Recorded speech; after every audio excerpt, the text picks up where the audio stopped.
Okay, I'm going to get started by just welcoming everyone. Welcome to Wat Tung Yu. Nice to see all of you guys here. Welcome to everyone online who's joining us as well. Today is our group learning program where each Sunday and Wednesday I come together with students here to help them develop a foundation in the path to enlightenment. There's other courses and retreats and programs that we have, but this one is really nice because just little by little, each Sunday and each Wednesday, you can build up your practice to understand the path to enlightenment. The Buddha taught how to get to this enlightened mental state where the mind's completely peaceful, calm, serene, and content with joy. By the time you get to enlightenment, you will no longer experience any discontent feelings. All the anger, sadness, frustration, irritation, annoyance, guilt, shame, fear, stress, anxiety, loneliness, boredom, shyness, resentment, jealousy, all of this and others is completely eliminated from the mind. And this is accomplished through training the mind. The main teaching that you need to understand in order to be able to get to this enlightened mental state is something called the Eightfold Path. This is the core central teaching of the Buddha, and that's what I'm going to be sharing with you today. I'm going to start us off with meditation, but then I'm going to move into a talk on the Eightfold Path, because in this particular program, we go chapter by chapter in this book, Developing a Life Practice, the Path that Leads to Enlightenment, and today we're in chapter 5, which is titled The Eightfold Path, the Path for All Humans to Enlightenment. If you are even remotely interested in understanding the teachings of the Buddha, you would need to know this particular teaching inside and out, backwards and forwards. If you were interested in getting to enlightenment, you would need to deeply understand it. And the way that the teachings of the Buddha work is it's not based in belief. You're learning, examining, and investigating his teachings. You're reflecting on them to independently verify whether they're true or false. And then you're practicing his teachings, integrating them into your day-to-day life. So what I'm going to do is guide you in a meditation session, but then I'm going to use the original words of the Buddha to be able to help you understand this important teaching of the Eightfold Path, walking you through in a way that you can investigate and examine his teachings. You can reflect on them to independently verify whether they're true or false. And then I'll teach you how to practice those teachings, because that's where the real results are experienced, where your mind can move closer and closer to this peaceful and joyful mental state. So again, welcome to everyone here. Welcome to everyone online who's joining us as well. If you'd like to join for meditation, the way that I start this is with some chanting to ease us into the meditation. And if you'd like to chant along, we have the chants over there on the table. There's a laminated sheet on the cabinet that you're welcome to help yourself to get one, and you're welcome to chant along with us. For those of you guys that are online, you'll find this chanting sheet on our website by going to buddhadailywisdom.com, click on free books, and then from there you can scroll down towards the bottom and you'll see this daily chanting sheet. During the lifetime of the Buddha, they used chanting as a way to commit the teachings to memory. Every 2 weeks, his students would come together and they would recite his teachings orally. So from the origins of chanting, you can see that there's nothing mystical or magical here. This isn't a rite or ritual or a ceremony or worship or prayer or anything like that. None of those kinds of things actually exist in the teachings of the Buddha. He used chanting purely as a way to remember his teachings, because everything he taught was oral. The technology to write things down didn't exist in that region of the world 2,500 years ago. So he needed something to be able to help his students to be able to remember the teachings. So he used chanting, where they would orally recite his words every 2 weeks. And this is the way they committed it to their memory. If you read the English translations, you're going to see a lot of appreciation, gratitude, and respect for the Buddha. And because of that, I don't even think that the Buddha created these chants. They were probably created by his students, either during his life or after his death. Because a Buddha wouldn't go around and say, here, chant these things to me out of respect for me. This would be ego and arrogance. This would be putting yourself above other people. And an individual who's gotten to enlightenment doesn't have ego. They don't think of themselves as being above other people and looking down on people. And they also don't think of themselves as being below others either. They just think of everybody as being equal. So an individual who's gotten to enlightenment doesn't judge other people and kind of have this pecking order and measuring, compare people. So the Buddha wouldn't have actually created these chants by himself and give them to his students and say, here, chant these things to me. But if you learned from a teacher how to move from anger and sadness and frustration and all these other discontent feelings, and this individual didn't want anything or expect anything from you, you'd probably have a lot of appreciation, gratitude, and respect for that person too. And that's why I suspect these actually came from his students, either during his life or after his death. So if you'd like to chant along, you're more than welcome to. Just keep in mind that it's not a rite, a ritual, or a ceremony, or worship, or prayer. prayer. Today, we use chanting as a way to ease the mind into meditation and get more benefit out of the meditation itself.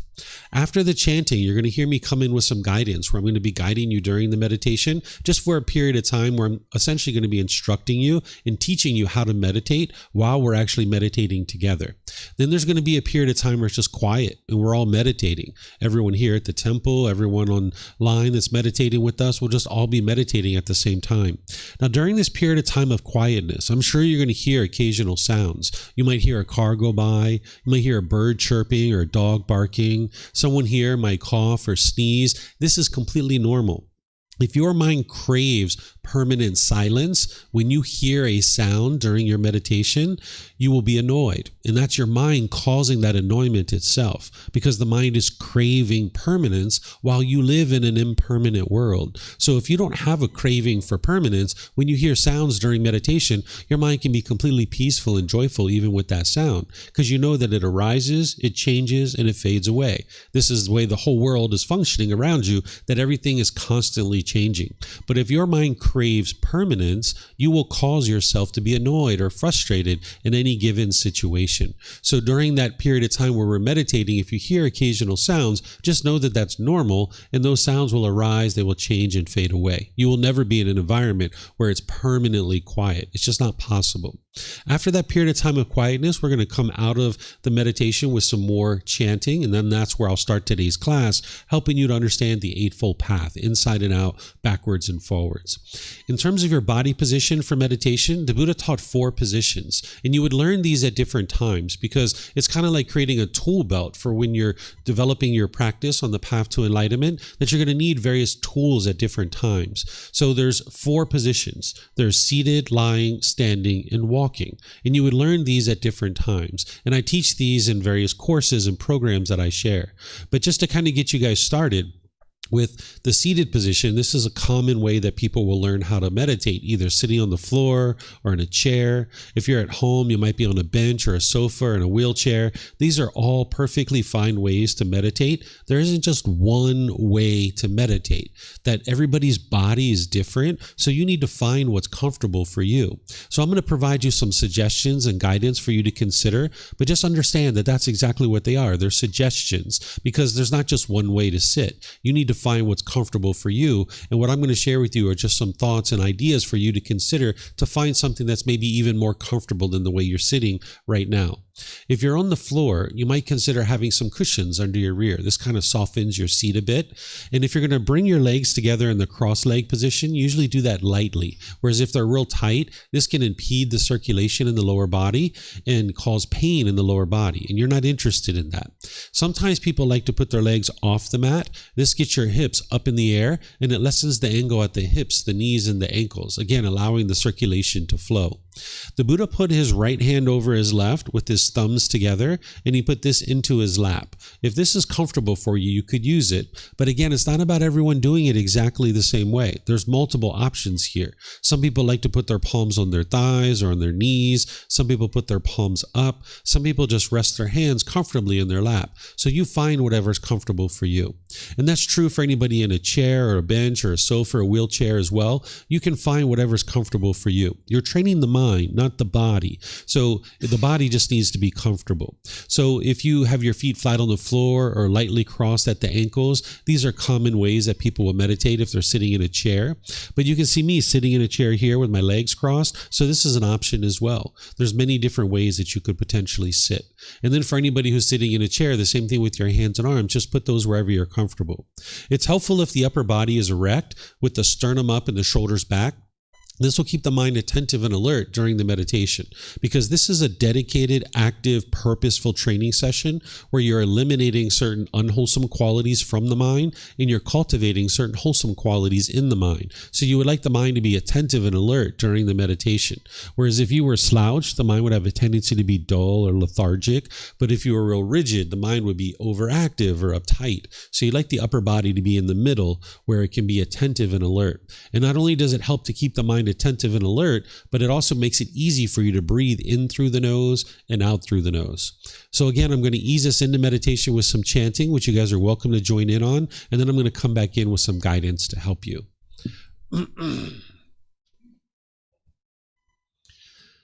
Arahang Samma Sambuddho Mahakewa Putang Mahakewanang Apiwateyami Sawakato Mahakewata Tammo Dhammang Namasami Supatipano Mahakewato Sawaka Sangho Sanghang Namami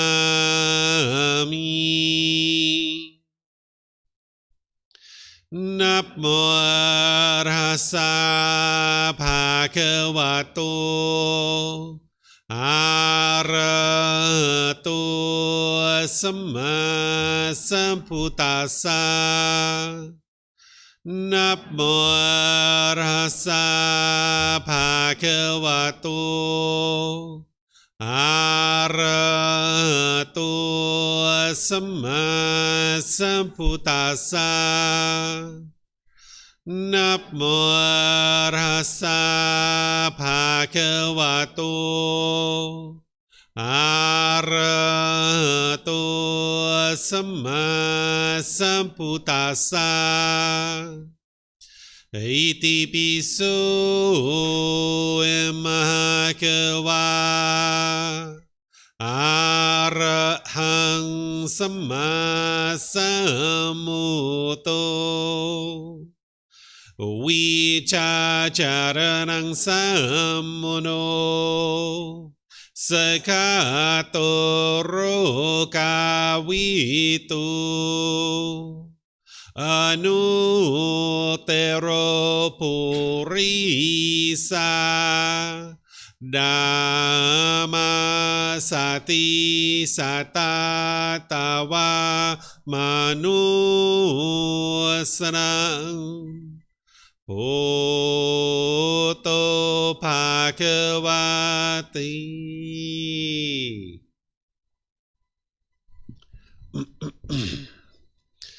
Okay, with the lower body and hands and arms comfortable, and the upper body erect, just close the eyes and start breathing in through the nose and out through the nose. Here you're just looking to establish the breath. A nice, natural, steady, consistent breath. Not forced or controlled. Just a gradual inhale through the nose, experiencing the full breath. And then whenever you're ready, exhale out through the nose. Breathing in and out. Breathing in and out.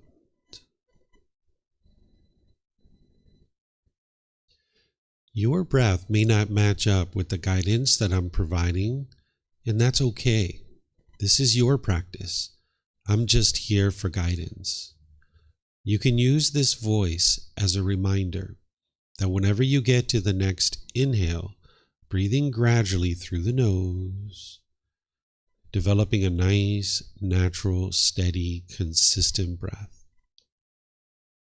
And then whenever you're ready, exhale out through the nose, experiencing the full breath. Breathing in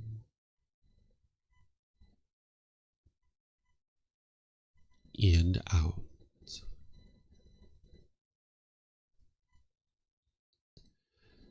Breathing in and out.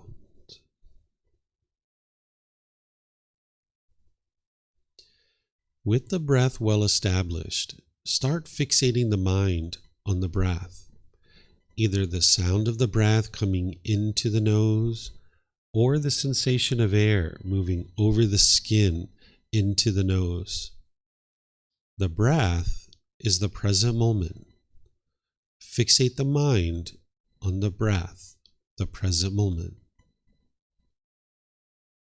Breathing in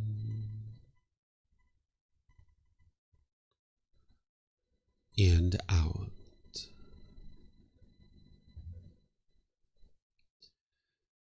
Breathing in and out.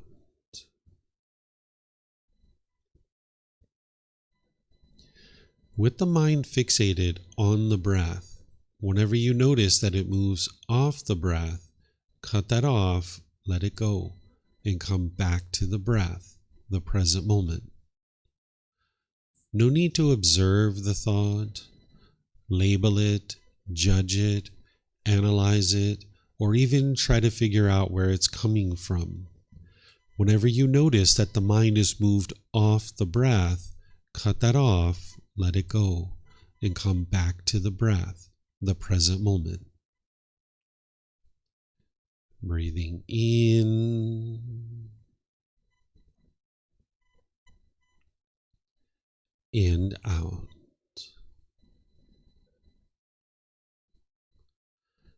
Breathing in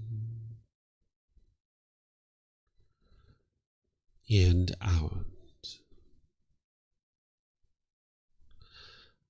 I'm going to be quiet now and let you do this work of focusing on the breath, cutting off and letting go anytime the mind moves off the breath.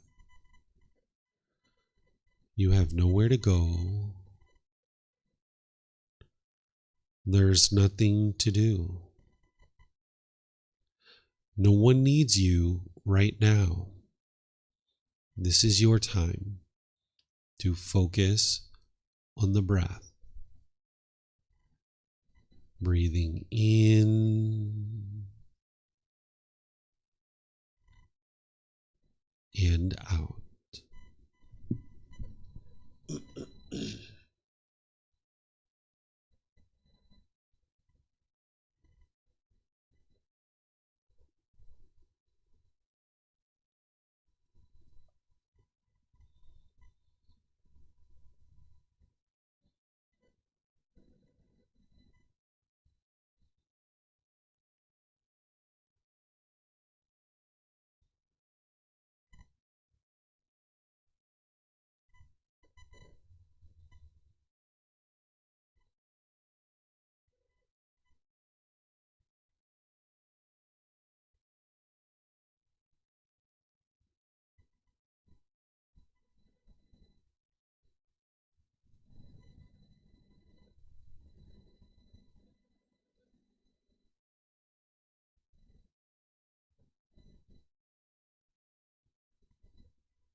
หังสัมมาสัมพุทโธมะคะวา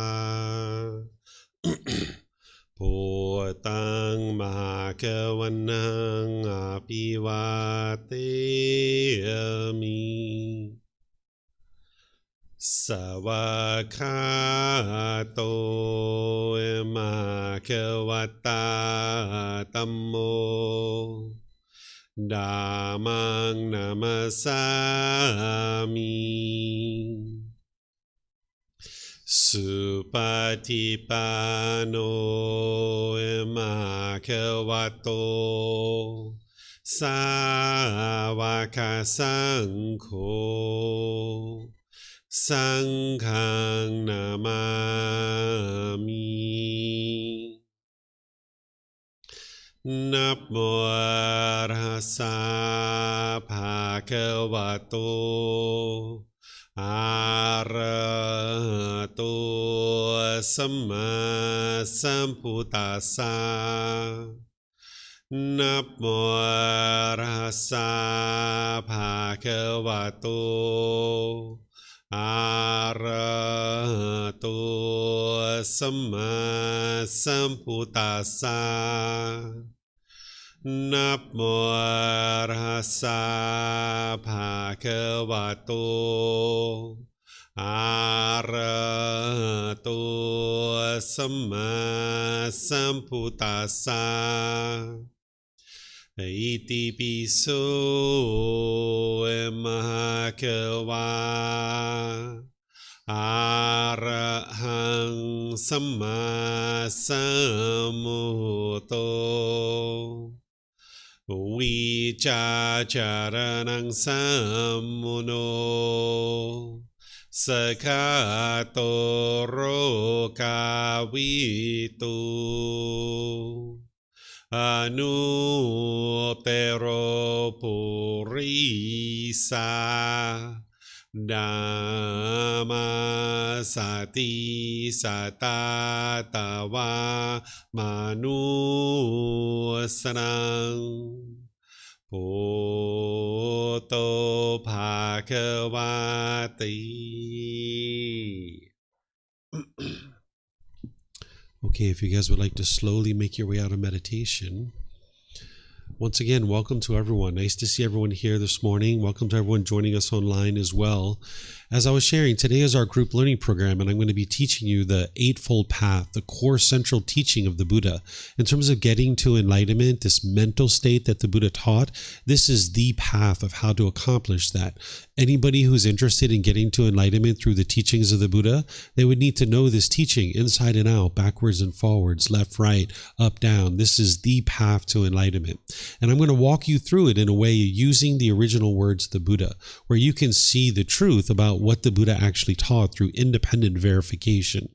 The enlightened mental state is, as I was sharing, that when you get to enlightenment, your mind's going to be completely peaceful, calm, serene, and content with joy. It's a permanent mental state that you're experiencing for the rest of your life. You'll notice that you no longer experience any discontent feelings. All the anger, sadness, frustration, irritation, annoyance, guilt, shame, fear, stress, anxiety, loneliness, boredom, shyness, resentment, jealousy, all these feelings are eliminated from the mind because you've eliminated the causes and conditions that are producing them.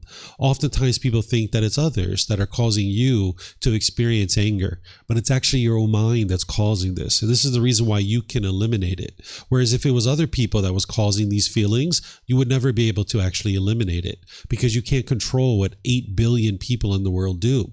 But when you study the teachings of the Buddha and you independently verify them, you'll be able to see that it's your own mind that's causing these feelings. And there's a real beauty in that because as you understand that, then you can understand the solution of how to fix it.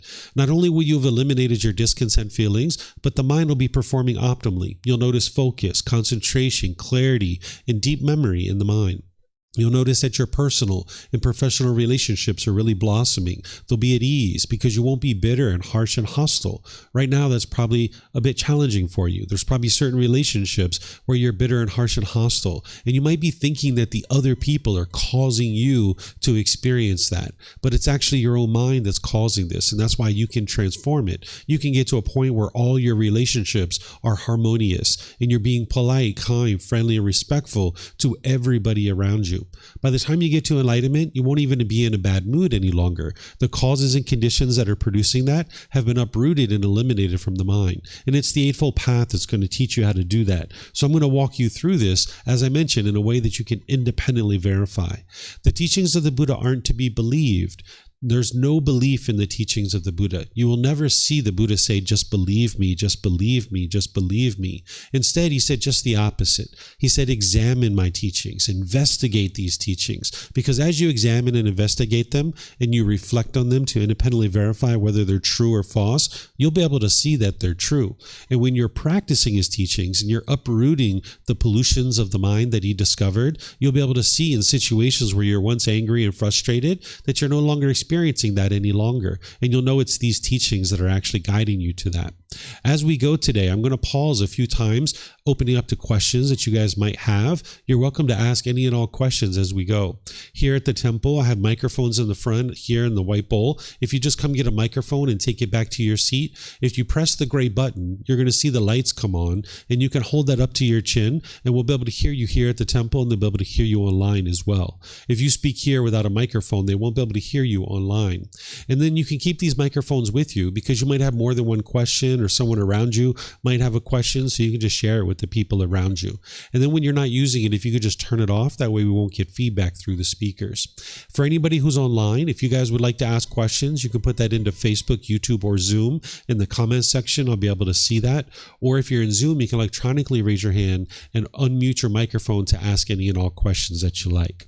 So this Eightfold Path is 8 individual factors that are going to guide you to this enlightened mental state. Now, a lot of times people think that it's meditation that's going to get you to enlightenment. Some people have the misunderstanding that the Buddha sat under a tree, he meditated, and instantly got to enlightenment. This just isn't true. You can see it in his original teachings. If all it takes is meditation to get to enlightenment, we wouldn't have 45 volumes of books that are this thick explaining the Buddha's teachings. He would have just said, hey, meditate, and here's meditation, and the book would have been probably like 10 pages, and that's about it, right? But the Buddha taught very extensively, very comprehensively, because there's more than just meditation that you need.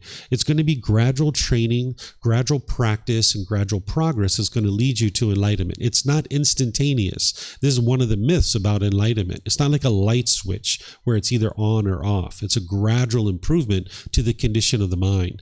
As you're removing these pollutions, the qualities of enlightenment start shining through more and more. And it's this path that's going to help you to do that. There's a part of this path that is meditation, but there's much more than just meditation to this path. One of the ways you might think about these 8 individual factors is you might think of it like a sound system. If you had a sound system and you had 8 dials and you were tweaking these dials, you'd be getting a better and better quality sound out of the speakers. So the same thing is true about your mind. When you dial these into your life closer and closer, you're going to see the mind performing better and better. You're going to see better and better aspects of your life improving. The quality of your life and your relationships and the things that you're experiencing are just going to be gradually improving. So you might think about this like 8 individual dials that you're tweaking in order to bring these into your life closer and closer. It's right view, right intention, right speech, right action, right livelihood, right effort, right mindfulness, and right concentration. It's organized into 3 sections: the wisdom section, the moral conduct section, and the mental discipline section. And as I mentioned, I'm going to walk you through each part of this. All of this is built on this foundation, which is called right view. And I taught this last week, and I know many of you guys weren't necessarily here last week, and that's okay. I'm just going to give you a brief overview of what right view is, because if you didn't understand what right view is, you wouldn't understand anything that the Buddha has to teach you. So I'm going to help you by just kind of giving you a little bit of an overview. But just understand that I went into this in depth last week, and if you'd like to see that, it's on our YouTube channel. You can find it on our Facebook page. You can find it on our podcast. You'll be able to find it in the books and the audiobooks that we share. All this stuff is available to you at no cost. even the books and personal guidance and anything you would like to be able to help you get to enlightenment, there's no cost for you at all. You can access these teachings at your own free will. So just to kind of recap right view, here's what the Buddha shares about right view. He says, in what, monks, is right view? It is, monks, the wisdom of discontentedness, the wisdom of the cause of discontentedness, the wisdom of the elimination of discontentedness, and the wisdom of the way of practice leading to the elimination of discontentedness. This is called right view. So what the Buddha is doing here is he's pointing to another teaching, that the Eightfold Path is a core central teaching that integrates a lot of his other teachings. So he's pointing to what's called the Four Noble Truths here. And underneath of this line, I have the top section of the Four Noble Truths. There's more below this, but this is the top section. And I put this here so that you can see the connection between the Eightfold Path and the Four Noble Truths, that you can see like, yes, he's pointing to right view as the Four Noble Truths. And then what I do is I teach students the Four Noble Truths, helping you to understand what those are. Because in four simple statements, you'll understand the problem in the mind, the cause of that problem, the elimination of it, and the path forward. This is where you can have a real breakthrough to understanding what's causing your discontent feelings. Because if you walk around the world continuing to believe that it's other people that are causing you to be angry, you'll never fix your anger. You'll be out there pushing people away, being bitter, harsh, and hostile to them, putting expectations on them, trying to force them and control them to do things your way. And in this way, you won't be able to live harmoniously with all beings. So you need to be able to break through to establishing right view, that you can see very clearly that it's your own mind that's causing these feelings. So that's why I spent an entire class period helping people to establish right view. In order to understand the Four Noble Truths, an individual first needs to understand the three universal truths. We call these truths because the Buddha knew that they were true. I know that they're true, and other people know that they're true, but you need to know that they're true. And that's why you don't believe any of these teachings. You need to independently verify them. So when I walk students through this in a very thorough method, I show them how to independently verify the teachings of the Buddha. So for example, in this first one, the universal truth of impermanence, what the Buddha is teaching you about this is he's explaining to you that the world around you is constantly changing, that you're not going to be in a situation where things are permanent. Right? Things are going to arise, they're going to change, and then they're going to fade away. This is called impermanence. These are conditioned objects. Anything you can see, hear, smell, taste, anything that comes in contact with the body, or any thoughts or ideas that go through the mind, this is all impermanent. You're not going to experience any permanence related to these types of things. There are things called unconditioned objects. They don't arise, they don't change, and they don't fade away. Enlightenment is that way. Once you attain enlightenment, it's a permanent mental state. And the natural laws that the Buddha shared 2,500 years ago that he described, those natural laws don't change either. That's why his teachings are timeless. What he taught 2,500 years ago is just as applicable today as it was 2,500 years ago, because he's just describing these natural laws, and these natural laws haven't changed. So when we talk about awakening the mind to enlightenment, what you're doing is you're cultivating wisdom about these natural laws. Because when you live in a world that you don't understand, you'll struggle and you'll have difficulties. And by understanding these natural laws, you can awaken, you can cultivate wisdom, and now you can navigate the world peacefully based on these natural laws. So this universal truth of impermanence is helping you to be able to see the way the world is that it's constantly changing. And this is an important building block to be able to help you understand the Four Noble Truths. But then you don't believe this. Instead, you look in your own life and you try to see if what I'm sharing with you is true. Do you experience everything around you being impermanent? So you look at this physical body and you ask yourself, is this body permanent or is it impermanent? If it's permanent, it's been exactly the same your whole life. It's never changed. If it's impermanent, that means it's constantly changing. So what would you say? Is this body permanent or impermanent?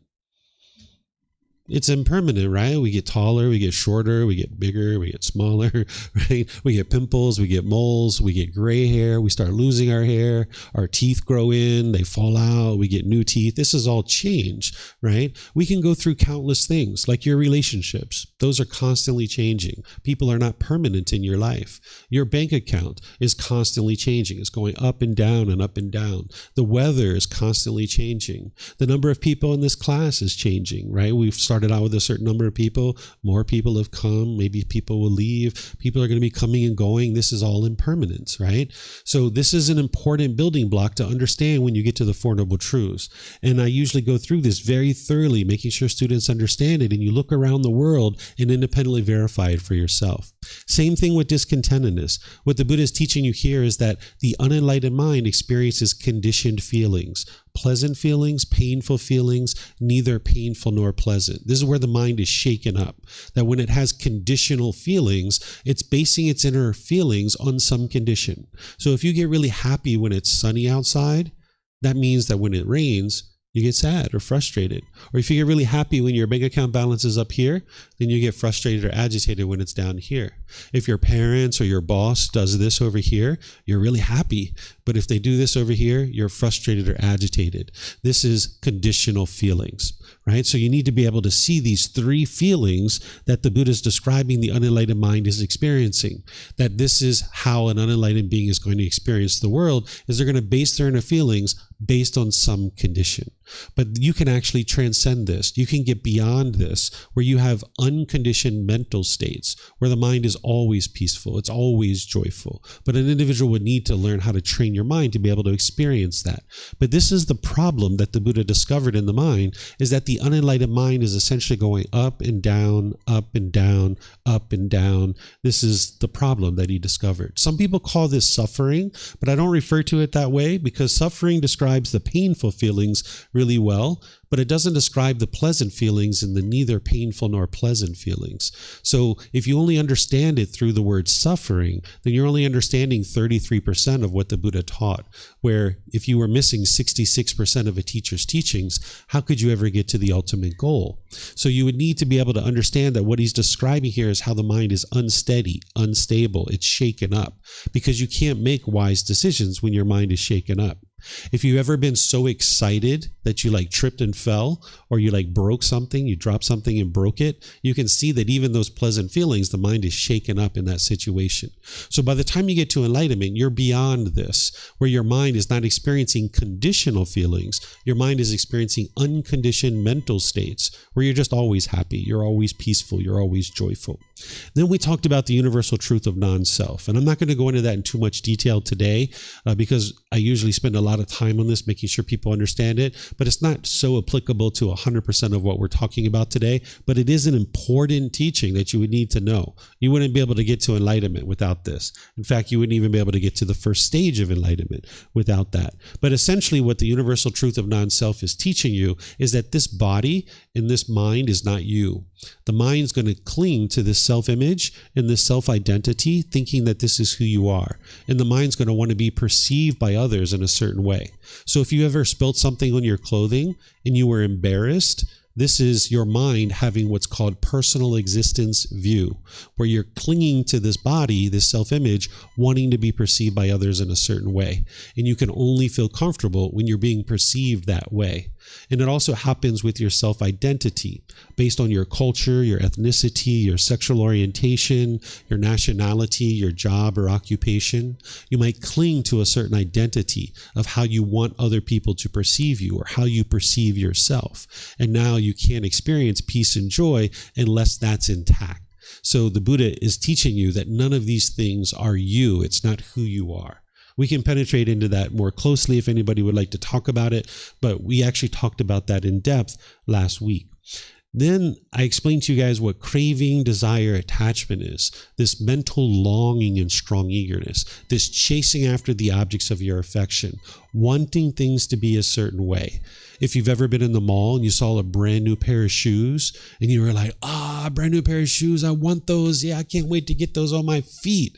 Or maybe it's like a new mobile phone or a video game or a piece of jewelry or article of clothing.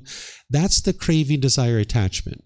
Not the object itself, but the way the mind longs and yearns for it, thinking that this is going to provide lasting satisfaction. It's like the mind thinks the next new shiny object waiting around the corner is going to provide lasting satisfaction. So the mind chases it and chases it and chases it. The mind's kind of like, I know what I need to feel better. I need a new boyfriend or girlfriend. That'll fix everything. Let me get one of those. And now you chase that for a while. And you get one, and you're maybe happy for a period of time, but then you become angry and sad and frustrated again. And then you're like, I know what I need. I need some more money. Let me get some of that. And now you chase that for a while, and you get your more money, and you're happy for a little bit. And you're like, I'm not happy anymore. What do I need? A bigger house, a nicer car. The mind just wants something. That's the craving, the longing, the yearning, thinking something external is going to provide lasting satisfaction. So it's not the object itself. It's the way that the mind is longing, yearning for the object. So this is what a craving, desire, attachment is. Then I went into explaining the Four Noble Truths. This is where you can have a breakthrough to be able to see that it's your own mind that's causing these feelings. The first noble truth is explaining the problem that everyone that is unenlightened will experience discontentedness. That's the pleasant feelings, the painful feelings, the neither painful nor pleasant. That's the conditionality, the temporary nature of those feelings that ultimately leave you feeling unsatisfactory and discontent. That the mind goes up into the happiness, and then it's sad and frustrated, then it's shy and embarrassed, then it's disappointed, then it's excited again, then it's frustrated and agitated or annoyed or feeling guilt or shame. The mind's just going up and down. And at some periods of time, of course, there's a certain amount of peace in the mind, but it's only a matter of time before the unenlightened mind becomes discontent. That's the problem that each individual is experiencing. The cause of that problem is craving, desire, attachment. The mind's craving for permanence while you live in an impermanent world. And I gave people examples here. I explained to you, if you could think back to that boyfriend or girlfriend that you were with, when you guys first got together, you were having all those pleasant feelings. But then when you guys broke up, you were angry or frustrated or lonely or bored, or you might have been missing this person. This wasn't your love that was causing it. It was the mind craving permanence, holding on, wanting this person to be permanent in your life, when in reality they are impermanent. You can see this if someone's died who's close to you. You're not a bad person if you grieved or you had sorrow during that time frame, but this is the mind craving permanence, wanting grandma and grandpa to be permanent, or mom or dad to be permanent. As long as they were alive, your mind was getting what it wanted, which was pleasant feelings. But when they died, your mind wasn't getting what it wanted. So that's why it experienced the painful feelings.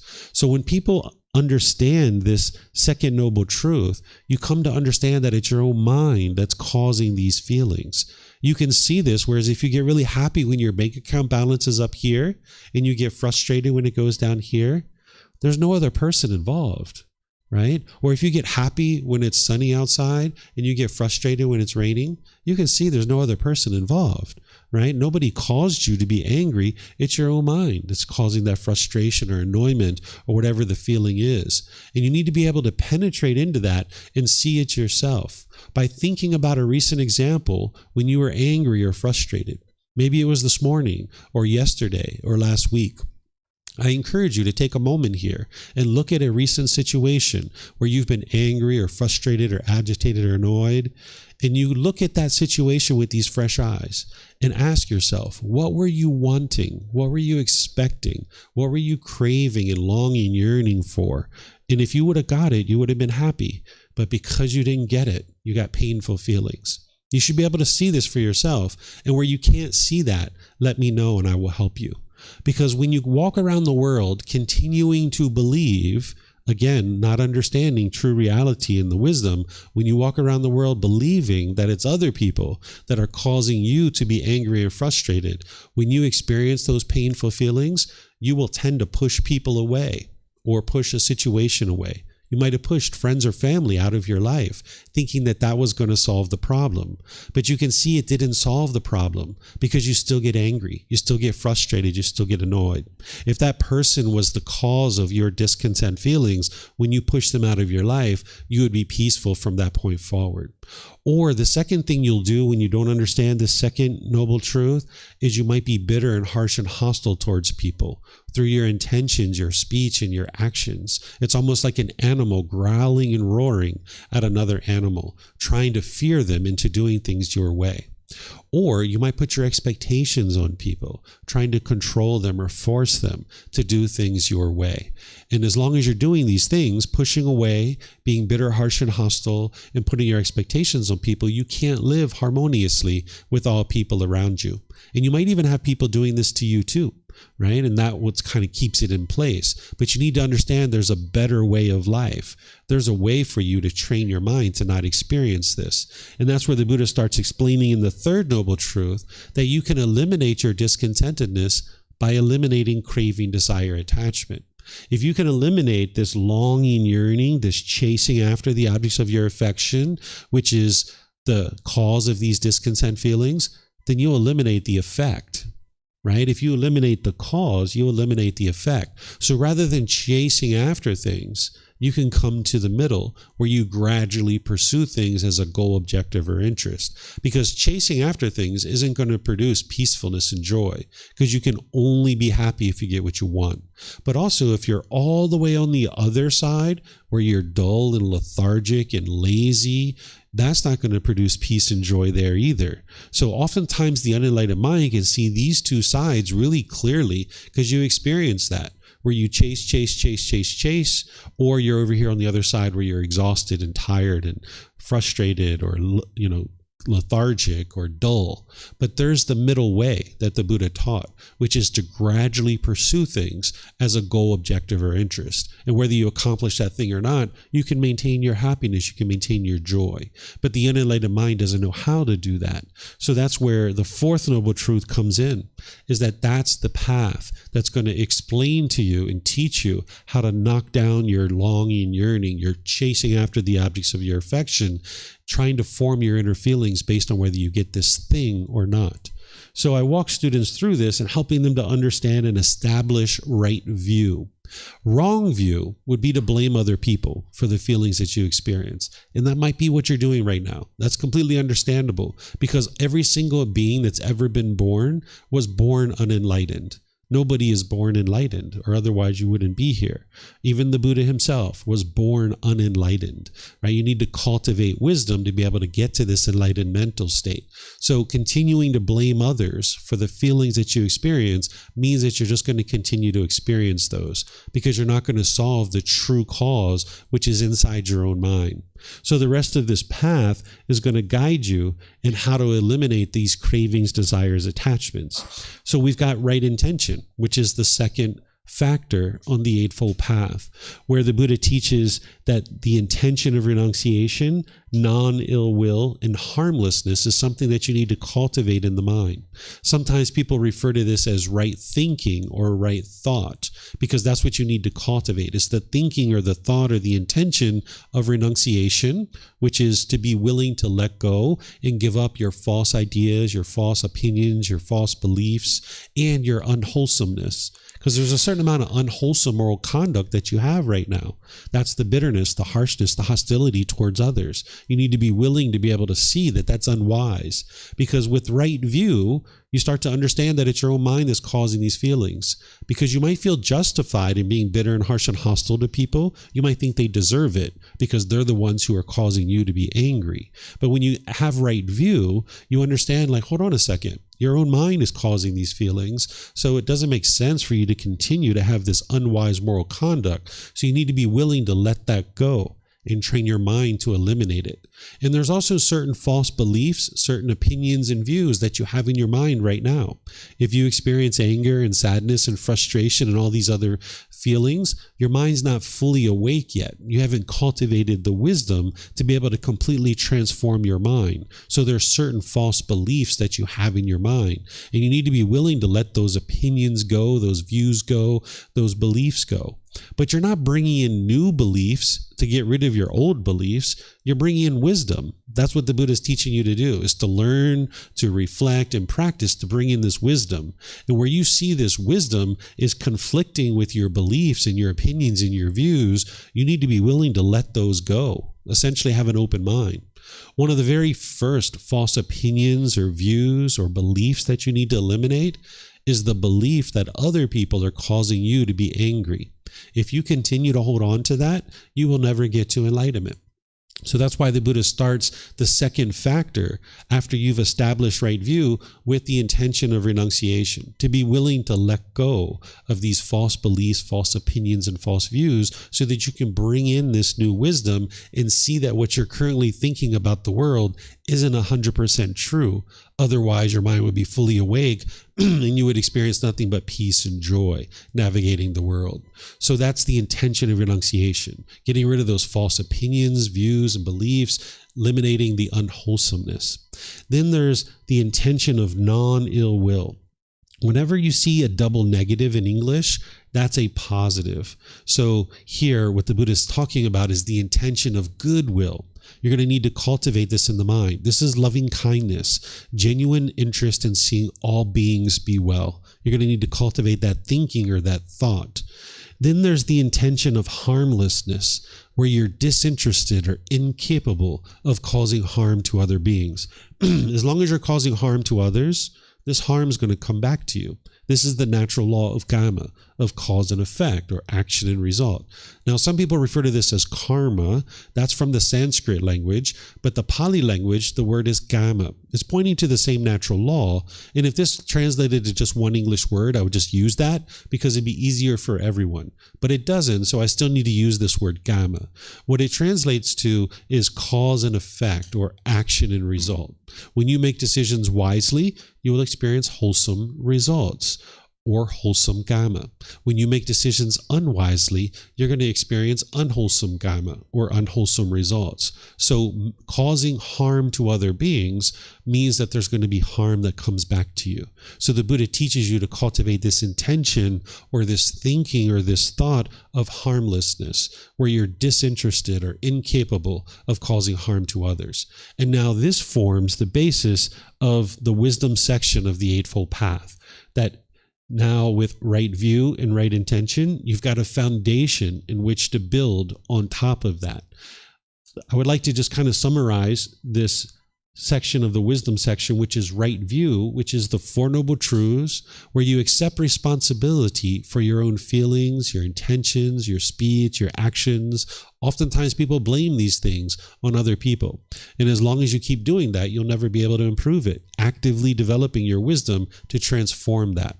So you're going to need to accept responsibility for what's going on within your own mind. That's part of right view, not blaming other people. Understanding that it's your own craving, desire, attachment that's producing these discontent feelings. And then right intention is to practice the intention of renunciation, non-ill will, and harmlessness, where you're disinterested in causing harm to others, where you're willing to let go of your false opinions, false beliefs, your unwholesomeness, the things that aren't serving you well any longer. And then, of course, practicing that goodwill or that loving kindness. So do you guys have any questions on this wisdom section that you guys would like to ask? Remember, if you guys could use the mics here, and then for those of you guys online, you can put that into Facebook, YouTube, or Zoom. Are there any questions that you guys would like to ask? Anything you need to clarify? Yes, sir. Mm-hmm.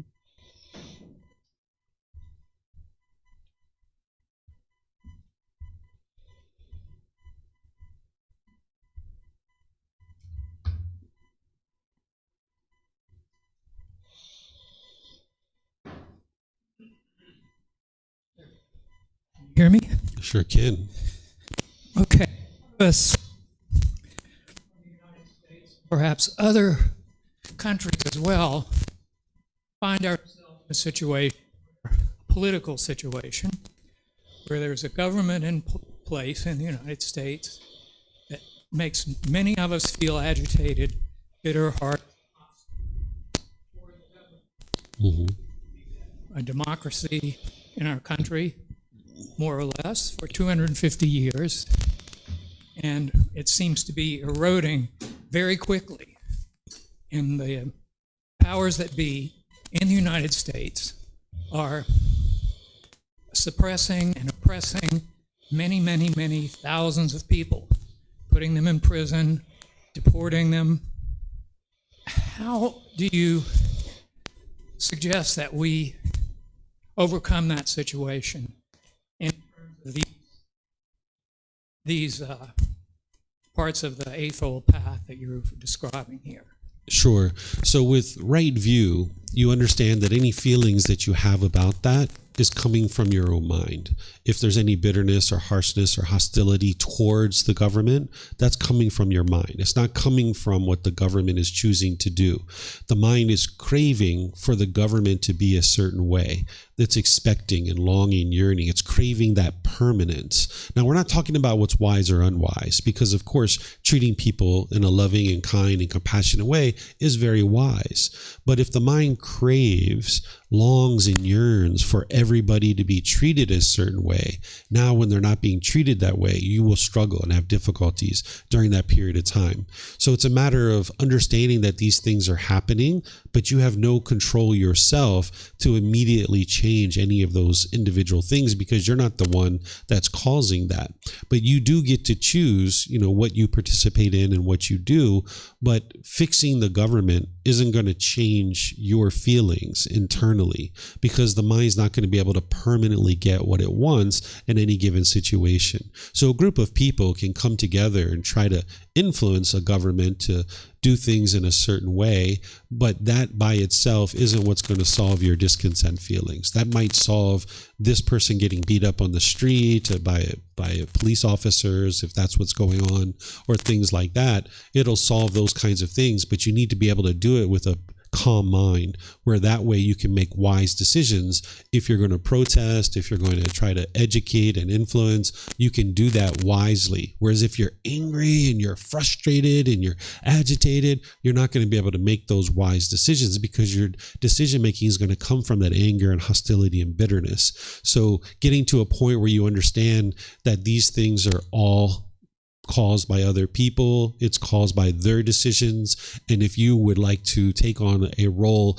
of helping to educate these people, you can, but just understand that you need to be doing the work to train your own mind so that you can do it peacefully and joyfully, because having the government do things a certain way isn't going to solve your discontent feelings. You need to eliminate the cravings, desires, attachments of wanting and expecting those people to be a certain way, and that's what'll solve the painful feelings.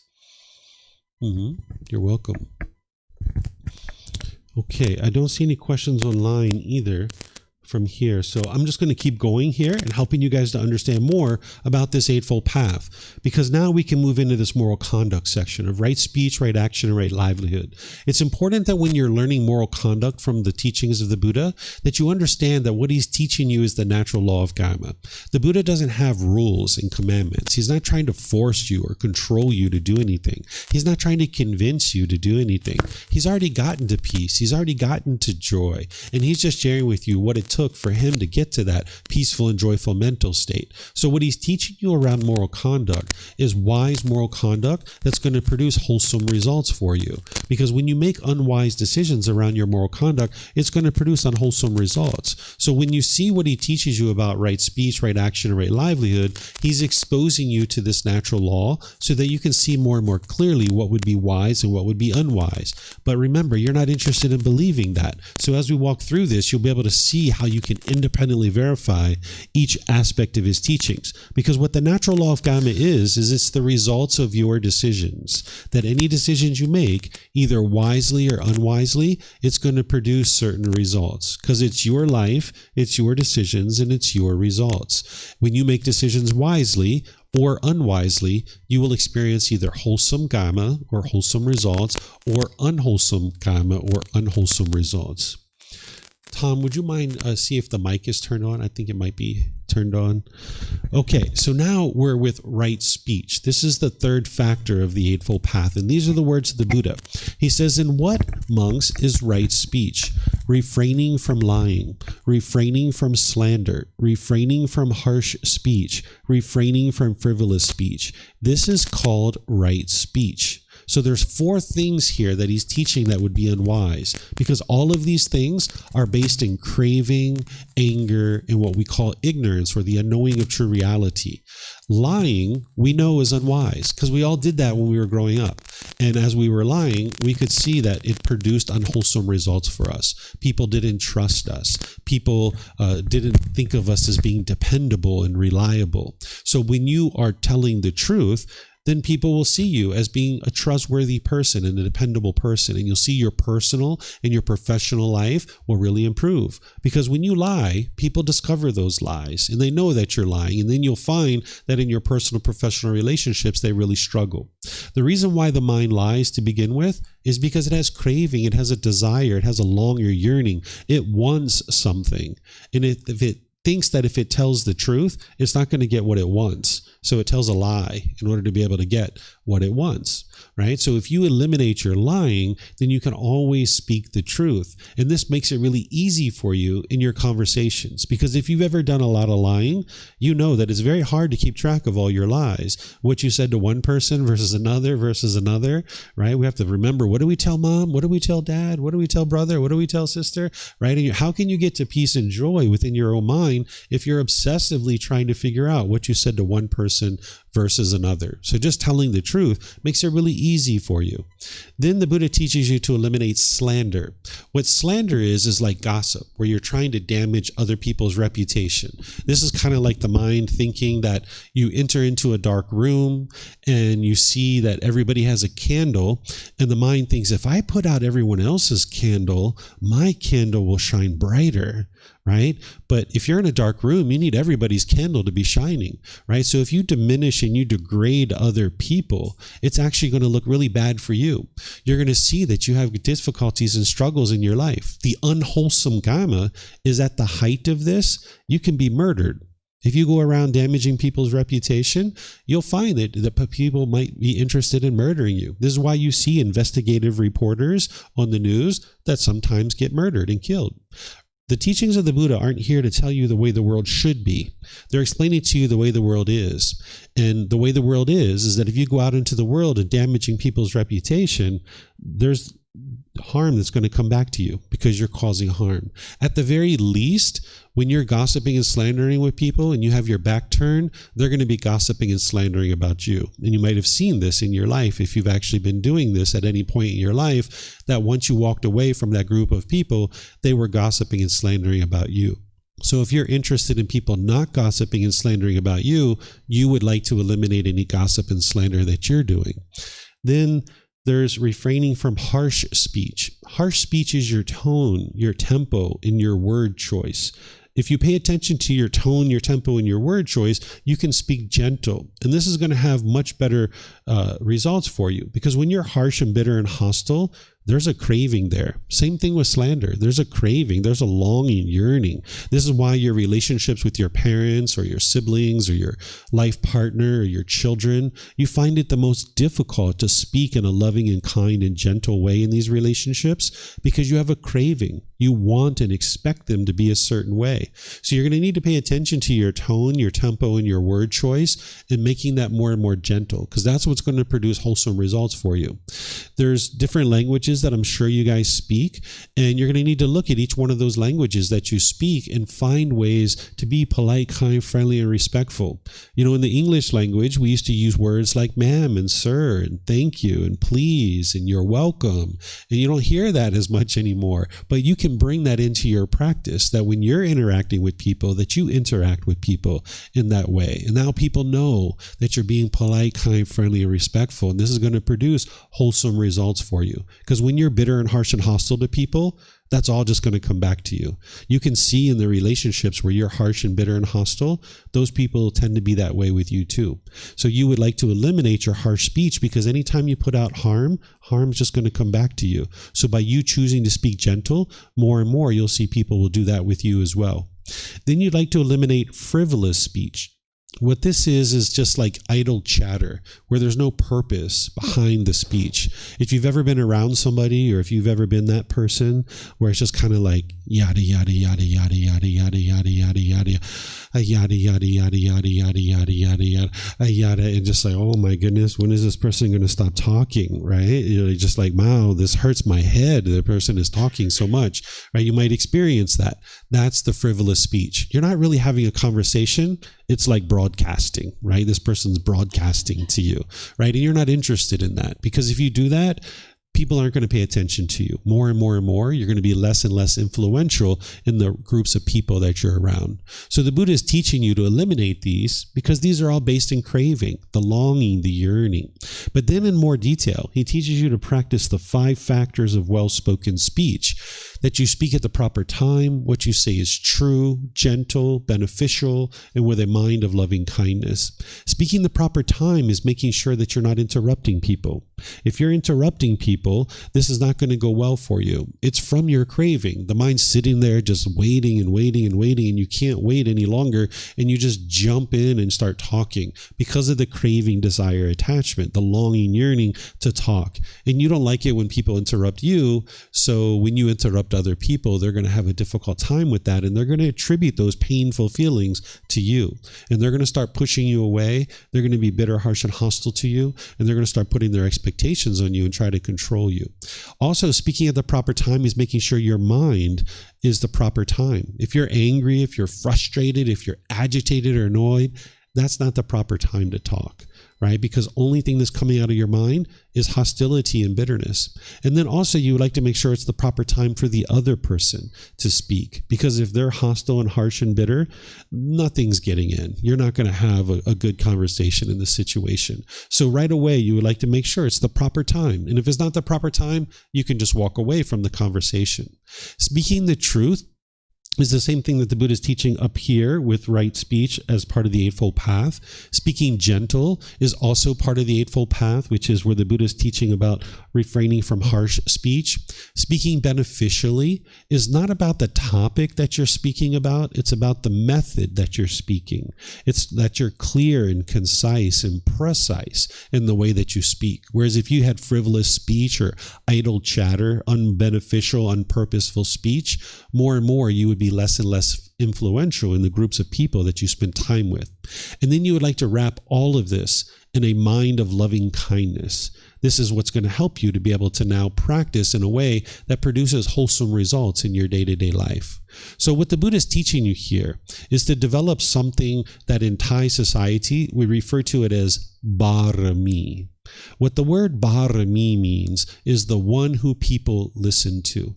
Each village here in Thailand typically has some village elders, and these people are known to be very successful. And when I say they're very successful, I don't mean financially successful. What I mean is they have successful relationships. That's what it means to be successful. Anybody can go outside and make a bunch of money, but in terms of having harmonious relationships, that takes a really wise person to be able to have harmonious relationships. So people in the village, there'll be certain elders that people know that they have barami, the one who people listen to.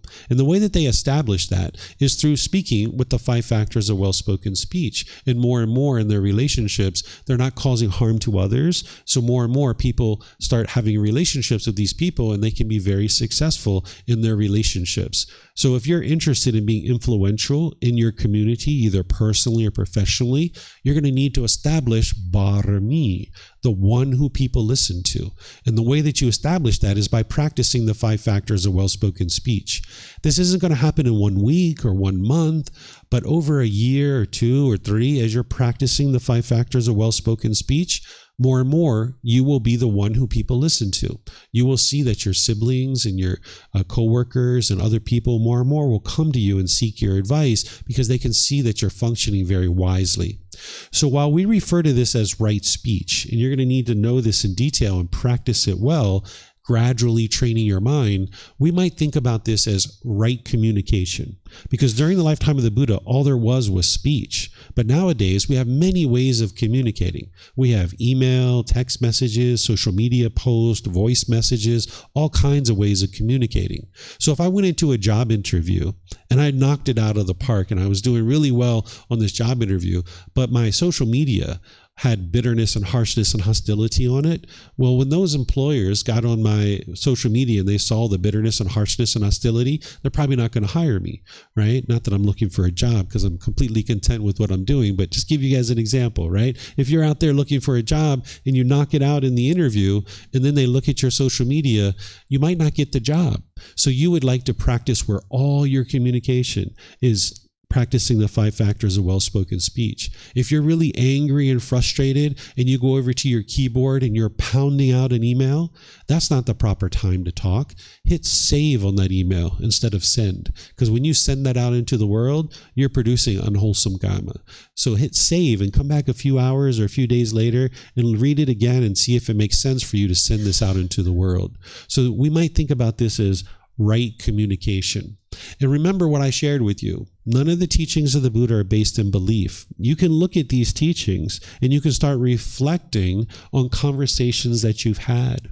Look at situations where the conversation didn't go well, where it ended badly, and look at these 5 factors of well-spoken speech.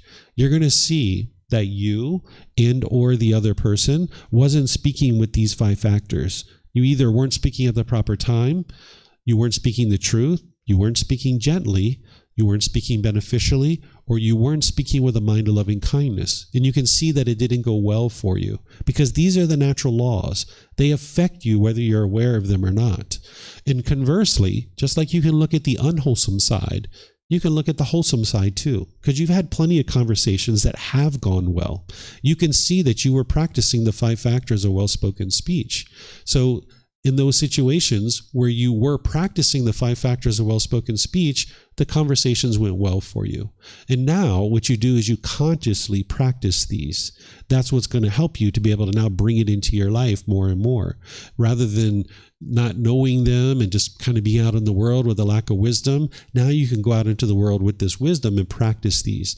But remember, it's going to be challenging for you. You're not going to be able to just go out into the world and practice this perfectly, especially with the people that you're closest to. You're not going to be able to snap your fingers and instantly practice gentle speech with people like maybe your mom or your dad or your brothers or your sister, your life partner, your children. You're going to find it very challenging. So that's where all these other factors are going to help you. The mental discipline section, when we talk about that, is going to help you practice the moral conduct.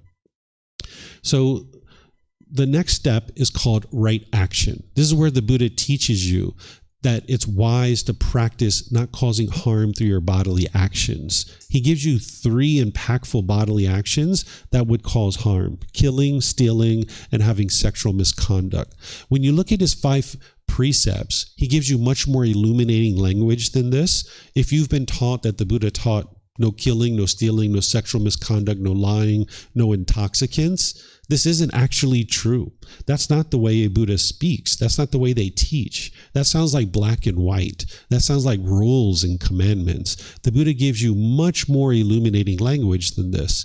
So if you look in our book series in volume 1, chapter 7, you will see more details about these, where the Buddha helps you to be able to understand what these are. Because if you cause harm through your way that you interact with your body, if you cause harm to others, this harm is going to come back to you. So you're going to need to clean up any kind of bodily actions that might be causing harm.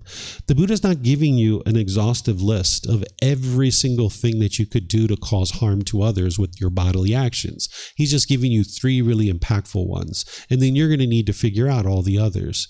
Notice he doesn't say it would be unwise to walk through the aisle of an airplane and drag your suitcase and run over people's feet and bump into their knees. He doesn't say that, right? Because airplanes didn't even exist during his lifetime. He could have never envisioned that, right? But if you understand this particular factor, that it's unwise to cause harm through your bodily actions, you can figure that out, right? Notice he doesn't say, don't walk up to someone and punch them in the face. Well, you know that it's unwise to do that because that person can pull out a knife, pull out a gun, their friends and family could attack you. That's the unwholesome results of choosing to punch that person in the face, right? So here he's just giving you 3 impactful ones, and then you're going to need to figure out all the others in your life, ensuring that you're not causing harm through your bodily actions. Then the Buddha teaches about a livelihood, about how to get to a point where you essentially aren't causing harm through your livelihood, where you can have enthusiasm and ambition in the way that you support yourself. A livelihood is how you choose to sustain your life. If you choose to sustain your life off of causing harm to others, this harm is going to come back to you. And now you're going to experience those unwholesome results. So in the Eightfold Path, the Buddha just gives you some very basic guidance, because in other parts of his teachings, he explains it in detail. Because remember, the Eightfold Path is a core central teaching that everything else plugs into. So here is what's called the first fold of purification with your livelihood. You would like to get to a point where you're not performing a livelihood that is business and weapons, living beings, meat, substances that cause heedlessness, and poisons. These are all causing harm to others. And if you sustain your life off of causing harm to others, this harm will come back to you. Now remember, you're not interested in believing this. You need to be able to see it for yourself. That if you say, let's just say I was on the street corner selling drugs and intoxicants into the community, like crystal methamphetamine or heroin or something like this. Well, we can see very clearly that that's unwise, because now there's going to be this harm that comes back to me. I'm very likely to get beat up, to get murdered. I can get arrested. I can get robbed. This is all the unwholesome results of me standing on the street corner and selling these illicit substances into the community, because I'm causing harm to do that. And now people are going out and stealing and robbing and doing other things in order to bring me money, right? So the unwholesome results is that if you sustain your life off of causing harm to others, this harm is going to come back to you. So you need to be able to see that with each one of these, right? But understand that the natural law of karma is functioning at a much higher level than human laws. So human laws, it's illegal in most places to stand on the street corner and sell crystal methamphetamine and heroin. But there are some places that it's actually legal to be able to do that, right? There's some countries that it's legal to work at a liquor store, for example. You could work as a cashier at a liquor store. The government's not going to arrest you. But if you understand the natural law of karma and that it's functioning at a much higher level than the human laws, then you understand that that's unwise, because that's the place where people tend to get robbed, they get beat up, they get murdered. At the very least, you're going to be dealing with intoxicated people that are coming in as clientele. And now, how can you get to a peaceful and joyful life if you're constantly having to deal with intoxicated people? So you need to be able to look beyond just the human laws and be able to see this natural law of karma, of cause and effect. So these are 5 livelihoods that the Buddha is sharing, that it's unwise to be doing these things because it's going to cause harm to others, and therefore harm is going to come to you. But then he teaches you how to perform your livelihood in such a way that you can be very successful. This is part of the first fold of purification, that he teaches you to eliminate scheming, flattering, hinting, belittling, and pursuing gain with gain. What scheming is like, let's just say I was a politician, like say I was the mayor of a town. I'm not causing any harm being the mayor of this town. But if I was corrupt and I was doing backhanded deals, using my power as the mayor to enrich myself, I'm scheming now. And now 10 years, 15 years into my career, people find out about that and they're unwilling to reelect me, right? So in this situation, you're causing harm. So now you have difficulty supporting your life because people aren't going to be willing to reelect you now that you've invested into this career. What flattery is where you're giving insincere comments just to get people to buy things from you. If you've ever been into a store and you walked in and they're like, wow, that shirt looks really beautiful on you. It really brings out the colors of your eyes. You know, I got these great earrings that I'd like to show you. Come on over here. I'd like to show you these, right? You're probably like, ugh, this feels kind of icky, right? You probably didn't even feel comfortable going into the store, right? So the Buddha teaches you not to give insincere comments just to flatter people to buy things from you, because that's going to produce unwholesome karma. Then he teaches you to eliminate hinting. What this is where you're not clear and concise in the work that you're doing. Let's just say all of us were on a project team and we're going to brief the boss about our work that we're doing. If we're clear and concise and precise about what we're doing, the boss can understand and we can do really well in our livelihood and be very successful. And that's what the Buddha is helping you to be able to see how to do, is how to be successful in your livelihood by being clear and concise in the work that you do. Belittling would be to degrade or diminish your coworkers, your business partners, your customers, your competition. If you were degrading and diminishing people, belittling them, this isn't going to look good for you. Sometimes people think it's important to belittle your competition, make them look bad in order to make you look good. That's not the case, because people don't like that, and you're going to find that people aren't going to be interested in doing business with you, because people don't do business with a company, they do business with people. Right? So as a person, if you don't have healthy relationships with your customers, they're not going to be interested in doing business with you. So your business partners, your coworkers, your competition, your customers, all these people, you would like to get to the point where you're not belittling people and degrading and diminishing them. Then there's something called pursuing gain with gain. What this is where you just take a job just for the money. You don't care about the product or the service, that you just take the job for the money, and that's all you really care about. And eventually that's going to burn out, and you're going to feel very dull. You're going to feel unmotivated, unenthusiastic. You're not going to have ambition in this job. It might feel great for the first few months as you're making all that money, but then eventually that's going to not be as satisfying anymore. And you're going to find that you're not as motivated in that job. You're going to be dragging yourself to work every day. So you would like to really thoroughly enjoy the product or service that it is that you're involved with, because then you can have ambition and enthusiasm, motivation in the work that you do. You know, here in Thailand, there's people that have a lot of enthusiasm about the work that they do. You guys might have gone somewhere and had mango and sticky rice, right? Maybe there's some lady on the street corner that went out this morning and she went into her mango grove and she just had so much joy picking each individual mango and brushing them off and washing them, bringing them to the market, slicing them up, putting them over this really nice sticky rice, pouring the coconut milk over top of the mango and sticky rice and serving that to you, and collecting her 40 baht and just having a big smile on her face. And she can't imagine doing anything else in the world but serving you mango and sticky rice. And she enjoys it so thoroughly that even if she didn't have to make money, she would still actually do this because she just enjoys it so much. Right? So what the Buddha is teaching you to do is get to that point where you have ambition, enthusiasm, and motivation in the work that you do, that you find your mango and sticky rice. What's your mango and sticky rice that you would be so enthused to do this work that even if you didn't get paid for it, you would enjoy it?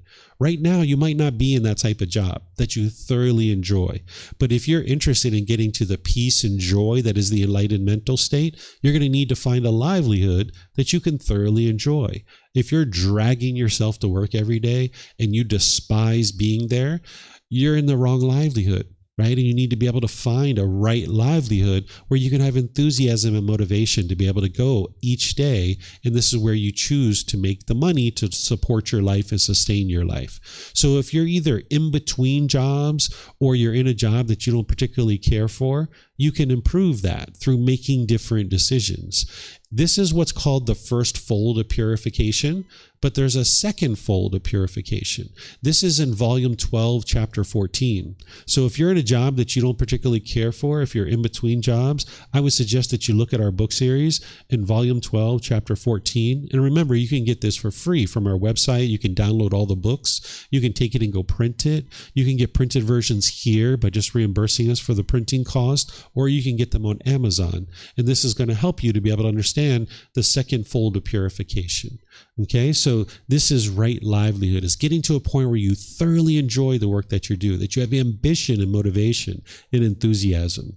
So just to summarize that, right speech is making sure that you're communicating in a way that is harmless, whether it's verbal, whether it's chat or text, or whether it's social media or emails. You would like all your communication to be using the 5 factors of well-spoken speech, where you speak at the proper time, what you say is true, gentle, beneficial, and with a mind of loving kindness. Then you would like to be sure your bodily actions aren't causing harm, because if you're causing harm to others, this harm is going to come back to you. And how could you get to peace and joy if people are constantly trying to harm this physical body? And then you'd like to have a livelihood that you thoroughly enjoy, that you're not causing harm to anyone, that you have ambition and motivation behind the work that you're doing. So do you guys have any questions on the moral conduct section? Alejandro, you have a question? Yeah?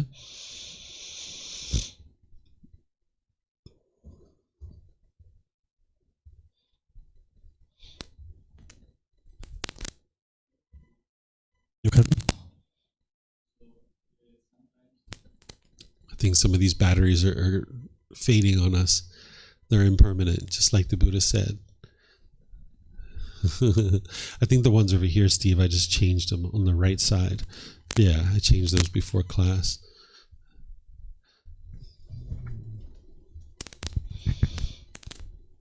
I'll take that one, Alejandro. Thank you.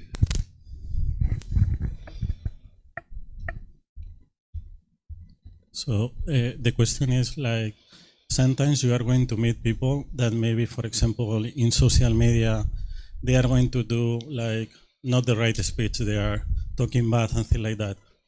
And sometimes you don't have the craving because you don't want to change that person, but you want to influence that person in a positive way. Like, for example, because once that you know all these tools, maybe you want that other people know it also, so they get benefit from that. So how can you influence these people to that they not saying that this exists, or because I was thinking, well, maybe someone you can give a book about this, or why you don't watch this video or things like that. What would be a wise decision to try to help in some way these people? In some way? Sure. So the Buddha taught that if there's people in your life that you think will heed your advice, that it can be wise for you to help them to get established in the Four Noble Truths. Because once they understand the Four Noble Truths and have that breakthrough, that's where they start to understand that their moral conduct is unwise and these other things. So that's what he taught, to really focus on like people like your parents or your siblings and life partner and children, things like this, people that will heed your advice. He said that if you have compassion for these people, that it would be wise for you to help them. But you can only do that maybe 2 or 3 times, and you need to make sure that you don't have craving. That's really important. What you said is making sure you don't have craving. So like my sister, for example, she's known that I've been in these teachings for many, many, many years, and I've been interested in helping her to be able to see these teachings. And every once in a while, I will mention something to her, but I did that like 2 or 3 times over the course of about 2 or 3 years. And she's just never stepped forward to be able to ask more questions and to be able to understand these teachings. So you need to be able to be willing to just be like, okay, well, that's what she's choosing for her life, and you just need to be comfortable with that. But if there's people that will heed your advice, you can help them by, like I've mentioned before, sending a video, helping them to get access to a book or things like this. But you would only like to do that when you know you don't have craving, desire, attachment. Because if you have longing, yearning, you'll be frustrated. Like if they don't pay attention to what it is that you're sharing, or they don't go forward with what you're suggesting, you'll be frustrated or agitated or annoyed. So you're not going to solve your discontentedness by convincing someone else to practice these teachings. So be sure that you don't have that craving, desire, attachment. And then where you think that there's an open door, send them a link to a video or send them a link to a book or something like this. You can also do things like, like in the past when my mom used to be irritable and agitated and frustrated with me, I would say things like, Mom, I love you so much. I know in the past that I used to be bitter and harsh and hostile with you, but I'm choosing not to do that anymore. I'm just interested in being loving and kind to you. I'm going to get off the phone. I'll see you later. Right. So at no point did I tell her how she should be. At no point did I put expectations on her and try to control her to be a certain way. I just spoke about myself. I said, if she started being bitter and harsh and hostile with me, I just said, Mom, I know I've been bitter and harsh with you in the past. I really apologize for that, but I'm choosing not to do that with you anymore. I love you so much. I'm going to get off the phone. I'll talk to you later. Bye-bye. Right? So I never tried to control her or force her or tell her what she should or shouldn't be doing. So you can do those kinds of things, but you would like to do it from a place where you don't have craving, you don't have anger, or any of these other types of things going on in your own mind. Just a quick comment, because I was thinking also about true love, that is loving everyone and desire the best for these people. So if you know that maybe they are not acting wisely, not trying to change them, but if you think that these tools can be more helpful, you would like to promote to these people that they know it. But like you said, maybe they are not interested, so you don't force them, but at least trying to share this information in some way, so because you want the best for these people in some way, like a kind of true love for every human being. Yeah, you'll get to a point where you know that these teachings are true with 100% certainty, and you're going to see countless people, not just your family, but other people around you that aren't practicing these teachings, and they're struggling and having countless difficulty after difficulty after difficulty. And if you went around and tried to teach every single person that you come in contact with how to practice these teachings, you'd be a busy person, right? Because there's lots of people in the world that aren't practicing these teachings. And you're also going to be very frustrated, and you're going to have very difficult conversations because this is your conceit, thinking that I know what's right, they're doing what's wrong. Let me step into their life and tell them what they should or shouldn't be doing. So you need to learn how to be really skillful to be able to suggest and encourage without trying to put expectations on them. So like there were times when I saw my sister struggling with things, and I would say things like, hey sister, the Buddha has a really great teaching that would really help you in this situation that you're in. And I would just leave it at that. And she wouldn't say anything else, right? If she would have said, really, what is that teaching? Oh, okay, now I can share it with her, right?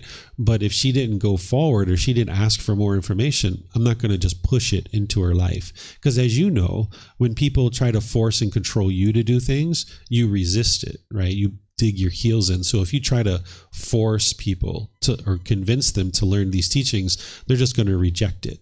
So it's better to use things like this where it's like, wow, mom, I can see you're really struggling there. There's this really great teaching from the Buddha that would help you in this situation. And then just see what they say. And if they say, really, what is that, son? Now you can help them, right? So you need to wait for them to invite you in to help them. And that's where you can actually be helpful, because otherwise they're just going to tune you out and block you out and resist what you have to say. Thank you. Mm-hmm. You're welcome. Okay. Looks like we have something coming in here on Zoom. Let's see. There's an individual here. I think it's Mar. Can you talk more about business and meat? Was the Buddha vegetarian? So business and meat is like selling animal products as part of your business, because in order to do that, you would need to harm animals in order to be able to sell that meat. And as a result of that, you're going to experience unwholesome karma. So for example, let's just say I'm selling meat and somebody gets E. coli bacteria and dies. Now they're going to sue me as part of that, right? So this is the unwholesome results that are coming to me. So the Buddha taught that it would be unwise to sell meat because it's causing harm to other beings. Whether the Buddha was vegetarian or not is something that is up for conversation, because in the Pali Canon, you can see clearly teachings like what I just shared. You can see that he teaches about not stealing and killing and these kinds of things. And you can see very clearly that he taught that it would be unwise to harm animals. But you can also see places where he was talking about using animal products for medicines and things like this. There's places in the Chinese canon from China where he's speaking and saying that he is vegetarian, or he's vegan. Essentially, he didn't use the word vegan, but he ate all plants, and that people would gossip and slander him and say that he actually ate meat, when in reality he ate plants. So we can see the cause and effect today, that it's unwise to eat meat, because when we eat meat, we're not just eating the flesh of the animal, we're eating the drugs, the hormones, and the toxins that are being put into that meat, and now it's affecting the health of your body. So whether somebody chooses to move to a plant-based food supply is a choice for each individual to make, but you can see the cause and effect of choosing to eat meat or any other animal products, that it does cause harm to your physical body, and it also causes harm to the mind as well, because when you're eating that flesh of the animal, the drugs and the hormones and the toxins, it's also affecting your mind as well. So we can see clearly the Buddha teaching these kinds of things in the Pali Canon, but in the Pali Canon, we don't see a direct place where he talks about him eating plant-based food, but we see it in the Chinese canon. And we know that the Pali Canon doesn't have everything that the Buddha taught, that there's some things that are missing, but the Chinese canon has a discourse that is very similar to what you see in the Pali Canon, worded very similarly, that shows that the Buddha said that he did eat plants. So it's important for you to be able to see the truth for yourself of the cause and effect of eating plants versus eating animals and what that's causing in the world and how that can cause you to experience harm if you choose to eat meat. But again, whether someone chooses to switch to a plant-based food supply is a choice for each individual to make. And if you see these teachings, you might decide to gradually move to a plant-based food supply, but that's for each individual to decide for themselves. Let me see if we have anything on YouTube or Facebook.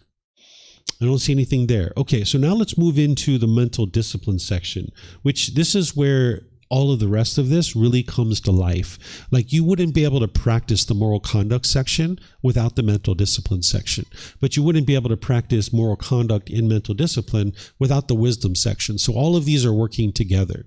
Okay, so next we go into right effort, and this is where the Buddha is describing 4 right efforts. And normally I would read this, but just in the interest of time, I'm just going to actually teach this to you, because the Buddha is talking about 4 different things here where you need to apply effort to be able to cultivate certain qualities in your mind and eliminate certain unwholesome qualities in your mind.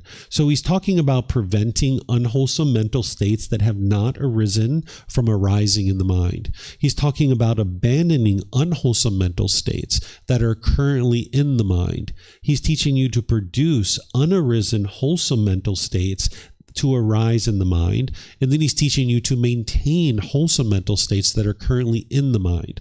So I'll give you examples of this. So right now, there's probably the farthest thought from your mind is to kill another human being. It's probably not something that's even remotely in your mind right now. And what the Buddha is teaching you is to apply the effort to prevent those kinds of unwholesome things from ever coming in the mind. And there's probably other unwholesome things that are not even in your mind right now. And the Buddha is saying, apply the effort to prevent those things from ever coming into your mind. Then he teaches you to abandon unwholesome mental states that are currently in your mind. If you were in an existing relationship and you were having craving for sex outside of that relationship, you know that that's going to cause harm in your relationship. And if you have that thought that comes up in your mind, the Buddha teaches you to abandon that, to apply the effort to eliminate that. Or something like anger and frustration and irritation. As that's coming up in your mind, the Buddha is teaching you to eliminate that out of your mind. That's an unwholesome quality that's going to motivate unskillful conduct. Then there's producing unarisen wholesome mental states to arise in the mind. There are certain wholesome mental states that are not currently in your mind right now, and you're going to need to bring those into the mind in order to make your way to enlightenment. Generosity is a good example of that. Maybe you find it hard to share with others. Maybe you find that whether it's your time or your effort, your energy, your resources, maybe your money, your clothing, your food, you find it very challenging to share with other people. Maybe you might look at this and see that you're a little bit selfish, perhaps. And if you're noticing this, you're going to need to bring the generosity into your day-to-day life. In order to get to enlightenment, you're going to need to practice generosity, where you're giving and sharing with others without any expectation of anything in return. So where you see your mind doesn't have generosity, you're going to need to apply the effort to bring that into your mind, and that's going to help train your mind to let go. Because remember, in the right view, what's causing the discontent feelings is the craving, the desire, the holding on to things. That's where the mind becomes quite selfish. So you're going to need to live open-handedly and be joyful in sharing with other people. So you're going to need to apply the effort to bring that generosity into the mind. You might notice that the mind is lacking compassion. If the mind is lacking compassion, you might be indifferent, where you could care less about other people's suffering. You might look at someone who's addicted to drugs or alcohol, or you might see a homeless person. You might be like, I don't care, so what? That's not my life. It's not my family, not my friends. I don't care. If you notice that your mind has these kinds of things, that's because it's lacking compassion. Compassion is the concern for the misfortune of others. But you could also be on the other side of this, where you're having worry and anxiety with every little thing that's happening in the world. This is craving and worry for the world. What you would like to do is bring your mind to the middle, where you have concern for the misfortune of others. But whether you take action upon that or not, that's a whole separate question. You would like to have the mental state where you have concern for the misfortune of others, where you're not indifferent and you're not having worry and anxiety. You're going to need to apply the effort to bring your mind to the middle with this. Then there's maintaining wholesome mental states that have arisen, not allowing them to fade, bring them to full growth and full perfection and full development in the mind. Because there are certain wholesome mental states that you currently have in your mind, but they haven't been brought to full growth and full perfection and full development. So for example, something like loving kindness. This is the genuine interest in seeing all beings be well. You probably have this in your mind to a certain degree. Certain conversations you're in, you have love and kindness for these people, but it maybe hasn't been brought to full growth and full perfection and full development, because in other conversations, maybe you're bitter and you're harsh and you're hostile, you're hateful towards these people. That's because your loving kindness isn't fully developed yet. So you're going to need to apply the effort to maintain this loving kindness that is in your mind and fully develop it so that it's all encompassing, that it's permeating in your mind, where you can be loving and kind with every single being. That's what you would ultimately like to get to. So you're going to need to apply the effort to do that. And then there's things like sympathetic joy that you probably have in your mind to a certain degree. Sympathetic joy is the opposite of jealousy or envy. This is where you have joy for others' success, even if you didn't contribute to it. So let's just say that one of your friends is like, hey, I'm thinking of going to Thailand. I'm going to book this trip next year to go to Thailand. And you're like, that's lovely. I was in Thailand. That's really great. You know, there's this lady on the corner that sells mango and sticky rice. You might decide to give her a visit, right? And you might be so pleased for them that they're going to Thailand. Wow, that's so great for you. But now let's just say you're at work and you and a couple of your coworkers apply for a certain position that's opened up. Maybe it's a better title, more salary, nicer office, and maybe one of your coworkers get the jobs instead of you. And now maybe you're jealous or you're envious. This is because your sympathetic joy hasn't been brought to full growth and full perfection and full development, where you have joy for others' success, even if you didn't contribute to it. So where you see your mind is lacking sympathetic joy, you're going to need to apply the effort to bring that up in the mind and practice this joy for others' success. So right effort is applying the effort to prevent unwholesome qualities from coming into your mind. Apply the effort to abandon the unwholesome qualities that are currently in your mind. Apply the effort to bring in the wholesome qualities that are not currently in your mind, and apply the effort to support and encourage the wholesome qualities that are currently in your mind. And the way that you will do this is through the next factor, which is right mindfulness. So these are just examples that I'm giving. What is wholesome or unwholesome in your mind is going to be unique to you. But you wouldn't be able to practice right effort without the next one, which is called right mindfulness. Here, usually, again, I read this when I go through it in detail in a lot of the other programs that I teach. But here in this particular class, I just am going to teach you what is right mindfulness. But what the Buddha is teaching you here is 4 things. You can see here where he's teaching reflecting on body as body, feelings as feelings, mind as mind, and mental objects as mental objects. He's teaching you what's called the 4 foundations of mindfulness. But before we go into that, let's just talk about mindfulness in general. In general, you would like to practice awareness of mind. That's what mindfulness is, where you have awareness of your thoughts and your ideas and what's going through your mind. In the unenlightened state, we don't typically have that. I don't know about you, but at one point in my life, I used to plow through life, right? And I was just kind of plowing through the forest, knocking down the trees, burning up the forest. And I started smelling smoke, and I was like, who lit the fire? And I looked around and all the trees were knocked down. I was like, who did that? Right? And it was me who was making all those unwise decisions, right? So you need to have this awareness of your mind, understanding your thoughts and ideas and the things that are going through your mind. That's what mindfulness is, awareness of mind.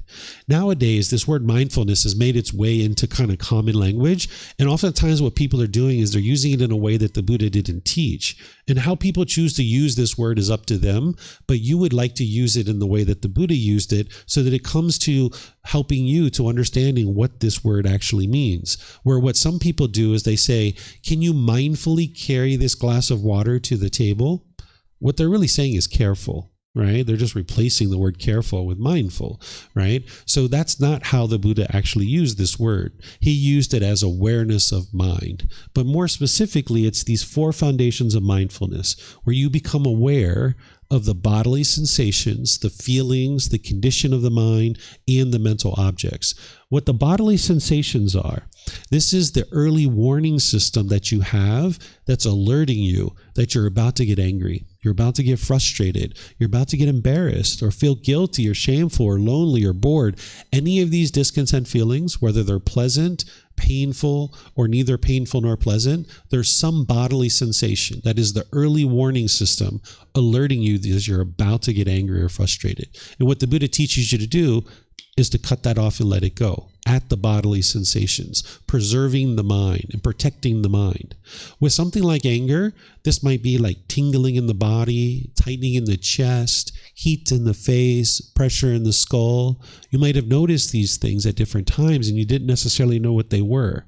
You would like to become more and more aware of that, because these conditioned feelings of discontentedness, they're going to have this early warning system, these bodily sensations that are happening. It's kind of like the mind is saying, I'm about to get a conditioned feeling. I'm about to get a conditioned feeling. I'm about to get a conditioned feeling here. And you say, nope, not going to let you do that. You basically cut it off and let it go. You restrain the mind. You don't suppress the feeling. You actually cut it off before it becomes a feeling. It's kind of like if you were in a boat and you were going from Canada to the UK and you were out in the middle of the ocean. You would like to prevent the water from ever coming into the boat, because once the water gets into the boat, you've got a real problem to deal with. Your anger and all these other discontent feelings are the same way. Once they get into your mind, you got a real problem to deal with. You got to get rid of it. So if you can use your mindfulness or awareness of mind to cut it off and let it go before it becomes a feeling, now you don't have to deal with that. The way you might think about your mindfulness is it's kind of like a virus scanner that's sitting there kind of in the background looking over your mind. And if at any point it sees any bodily sensations arising, it cuts off and let go. Just like the virus scanner is going to isolate the files and clean it up and get it off your hard drive, it's the same kind of thing, that this mindfulness is overlooking your mind. And then when you see the bodily sensations arising, boom, you step into action and you cut it off and let it go, applying right effort, right?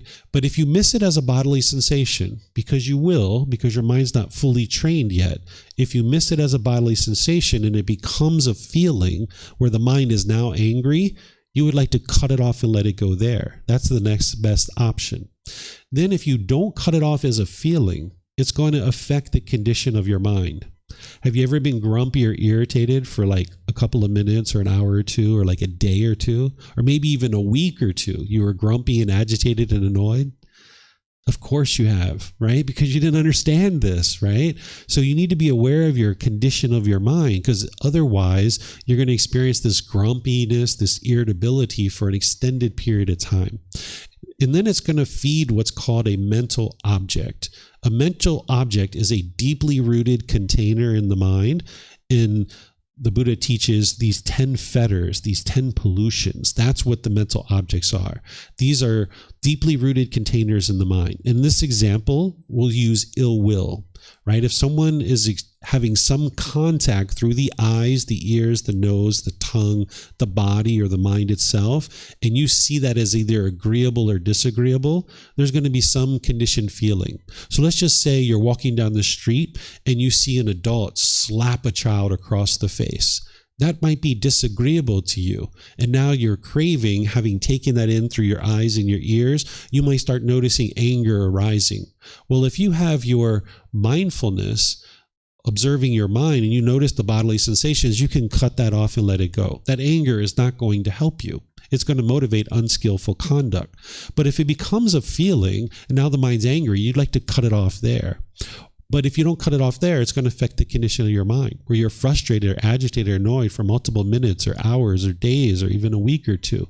And if you don't cut it off there, it's going to feed this mental object of ill will, this deeply rooted container where you're now angry and bitter and hostile and harsh. And that can arise at any point, right? So your mindfulness is overlooking your mind and kind of protecting the mind, almost like a security guard watching out for the mind. So the way that this looks in day-to-day life is, let's just say you're watching the news, you're sitting on the sofa, you hear about these politicians or whatever it is that is going on in the world, and you're starting to notice this anger and frustration. You're noticing this bodily sensation starting to arise in the body. Well, rather than just sit there and let the mind dwell in that, you would like to cut off the news. Turn off the news, go redirect the mind, go for a walk, go for a bike ride, go to the bathroom and wash your hands, go to the kitchen and get a glass of water.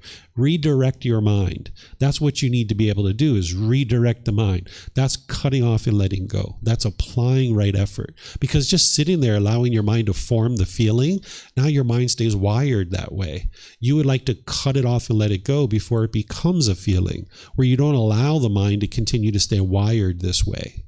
Right? So this is what the mindfulness is helping you to be able to do, is cut off and let go, essentially transforming your mind where it no longer forms these conditioned feelings based on some condition. What's going to help you with this, developing this mindfulness, is the next one. It's called right concentration. These are the words of the Buddha on right concentration. He's describing something called the jhanas here. The jhanas are preliminary phases that the mind goes through on its way to enlightenment. There's 4 stages of enlightenment that you will experience. But before you get to the first stage of enlightenment, there's 4 preliminary phases that the mind goes through, where you experience enhanced qualities of mind. And what he's describing to you here is essentially the results of having put together the entire Eightfold Path in these enhanced qualities that you're going to experience. Because it's important that you understand what these jhanas are, because once you start experiencing the jhanas, these enhanced qualities of mind, you kind of pivot and you start changing your practice a bit. That instead of focusing so much on developing the Eightfold Path, you start now focusing on eliminating the 10 fetters more closely. So this is something that each individual needs to learn at some point. But when you're first learning the Eightfold Path, you don't need to know this. What you need to know is how to practice right concentration, not the results of having practiced right concentration. When you're first learning the Eightfold Path, you need to know what is right concentration so I can develop it and practice it on a daily basis. So there's other parts of the teachings of the Buddha where he teaches how to practice right concentration. And that's developing a daily meditation practice and practicing singleness of mind.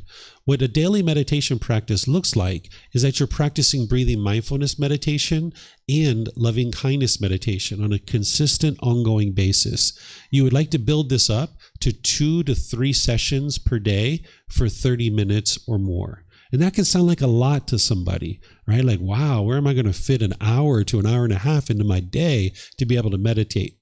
Well, if you look at your day, there's probably certain unbeneficial things that you're doing right now that if you cleared those things out, you'll actually find that you have quite a bit of time to do other things. So if you're searching social media for multiple hours, or you're watching endless YouTube videos and things like this, you can shrink that down a bit, giving yourself some more time to be able to do this.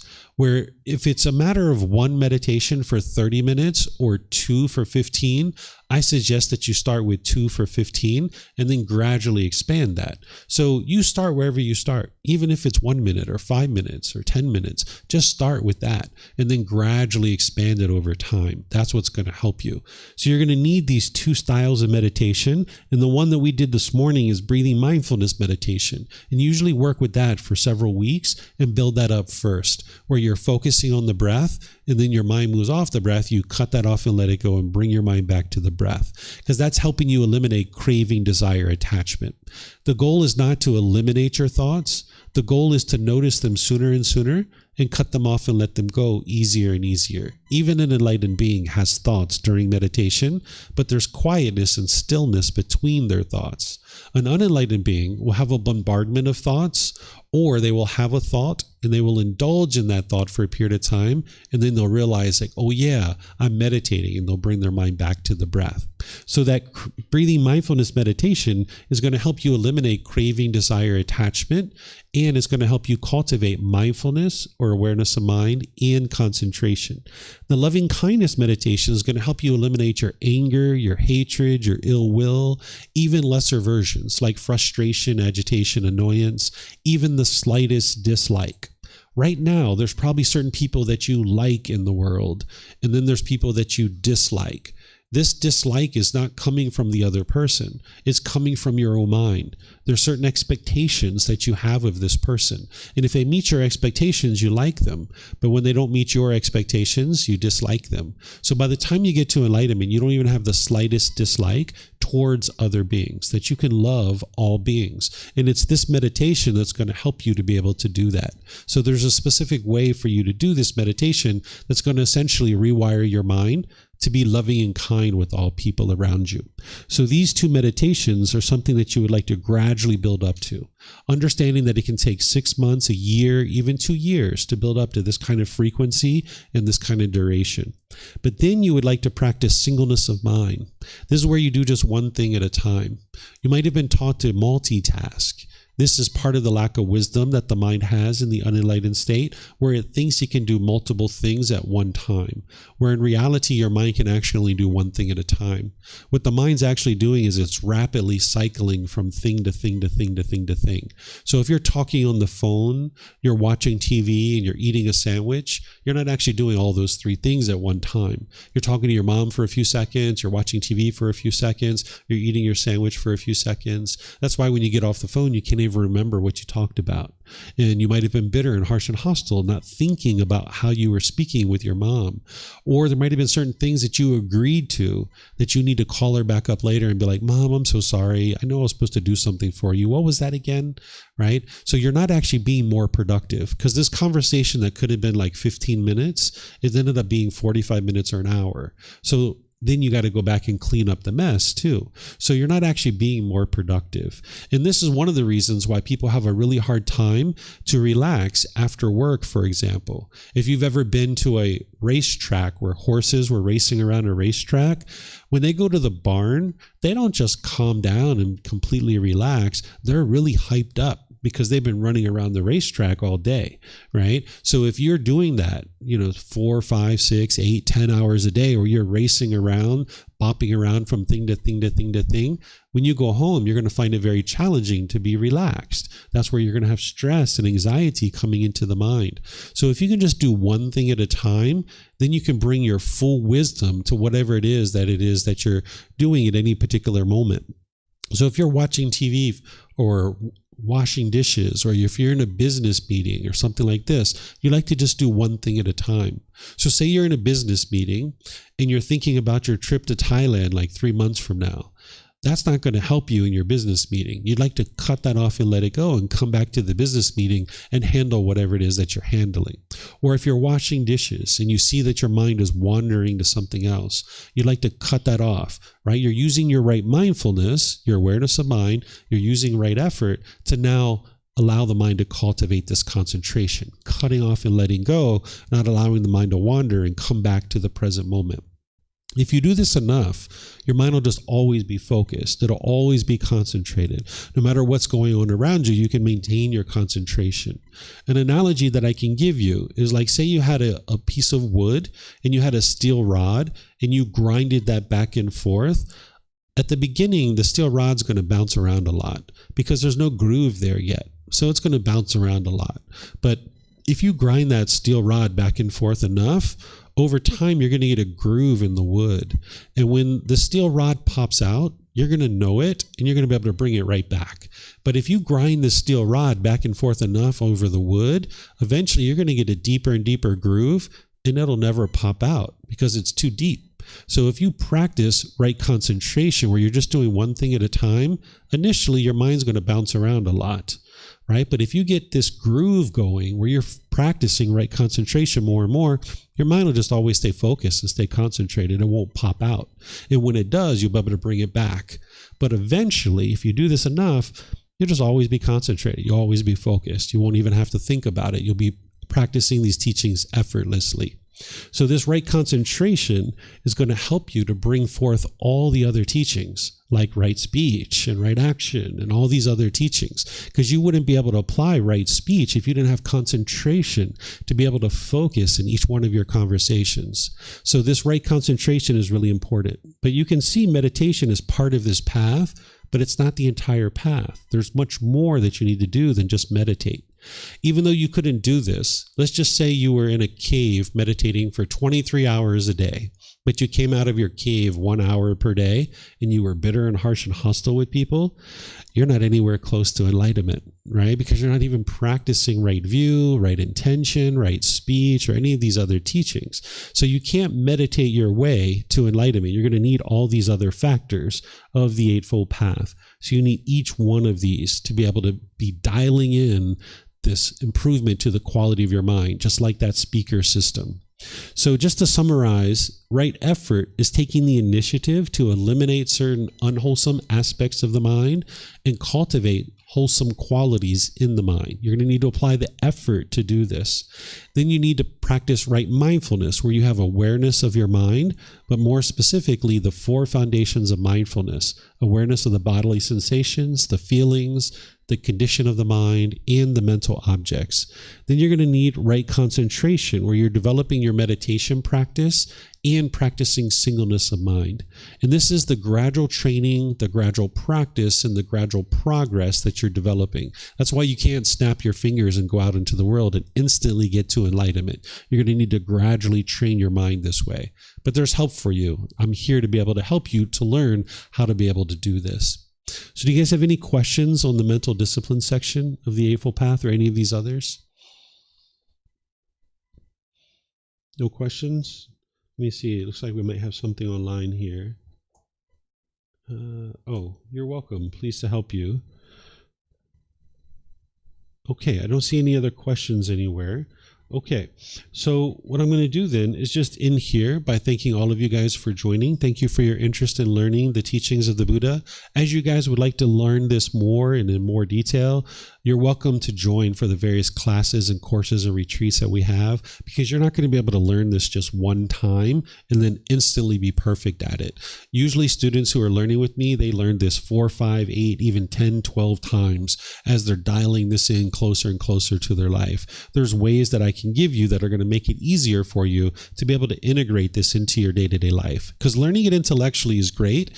Reflecting on it to independently verify it is wonderful, but it's where you're practicing it that you're actually going to see the results, because that's what's going to be knocking down the pollution in the mind. So there's a course coming up tomorrow, Monday through Friday, where I'm going to be teaching the foundational teachings of the Buddha, 9 a.m. to 3 p.m.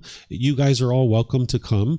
You don't have to sign up. If you're here tomorrow at 9 a.m., I'm going to be starting this course, and we cap it off on Friday with a tour where I take students out to some temples outside the city, and you're welcome to come to any part of this course that you like, whether it's just the tour or any of the other classes, but I walk through these teachings in a lot of detail. We're here today in the group learning program. I've actually already taught this over 3 separate classes. At the very beginning of the group learning program, I walked through each individual section: wisdom, moral conduct, and mental discipline. I spent an entire class period just on wisdom and moral conduct and mental discipline. So today it was more like an overview and a refresh, where in order to really get the benefit, you need to go in much more detail to be able to understand it and then integrate it into your day-to-day life. But this is the path to enlightenment. This is a permanent solution that once you train your mind in this way, your mind will never again experience any of those discontent feelings like anger, sadness, frustration,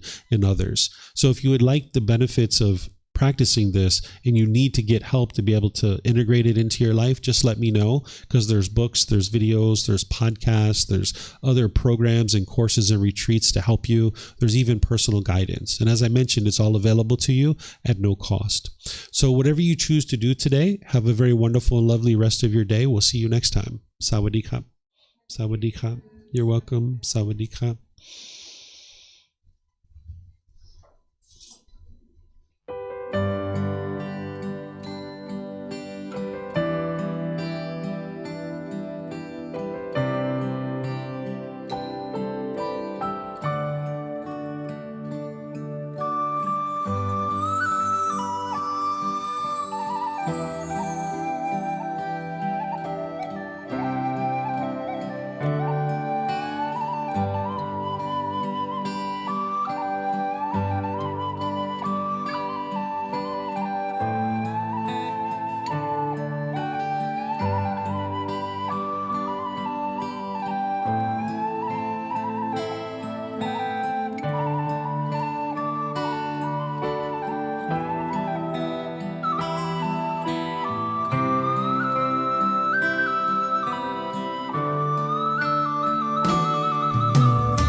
Thank you again for watching. Enjoy your meditation. Look forward to seeing you online and answering any questions that you might have. Thank you so much.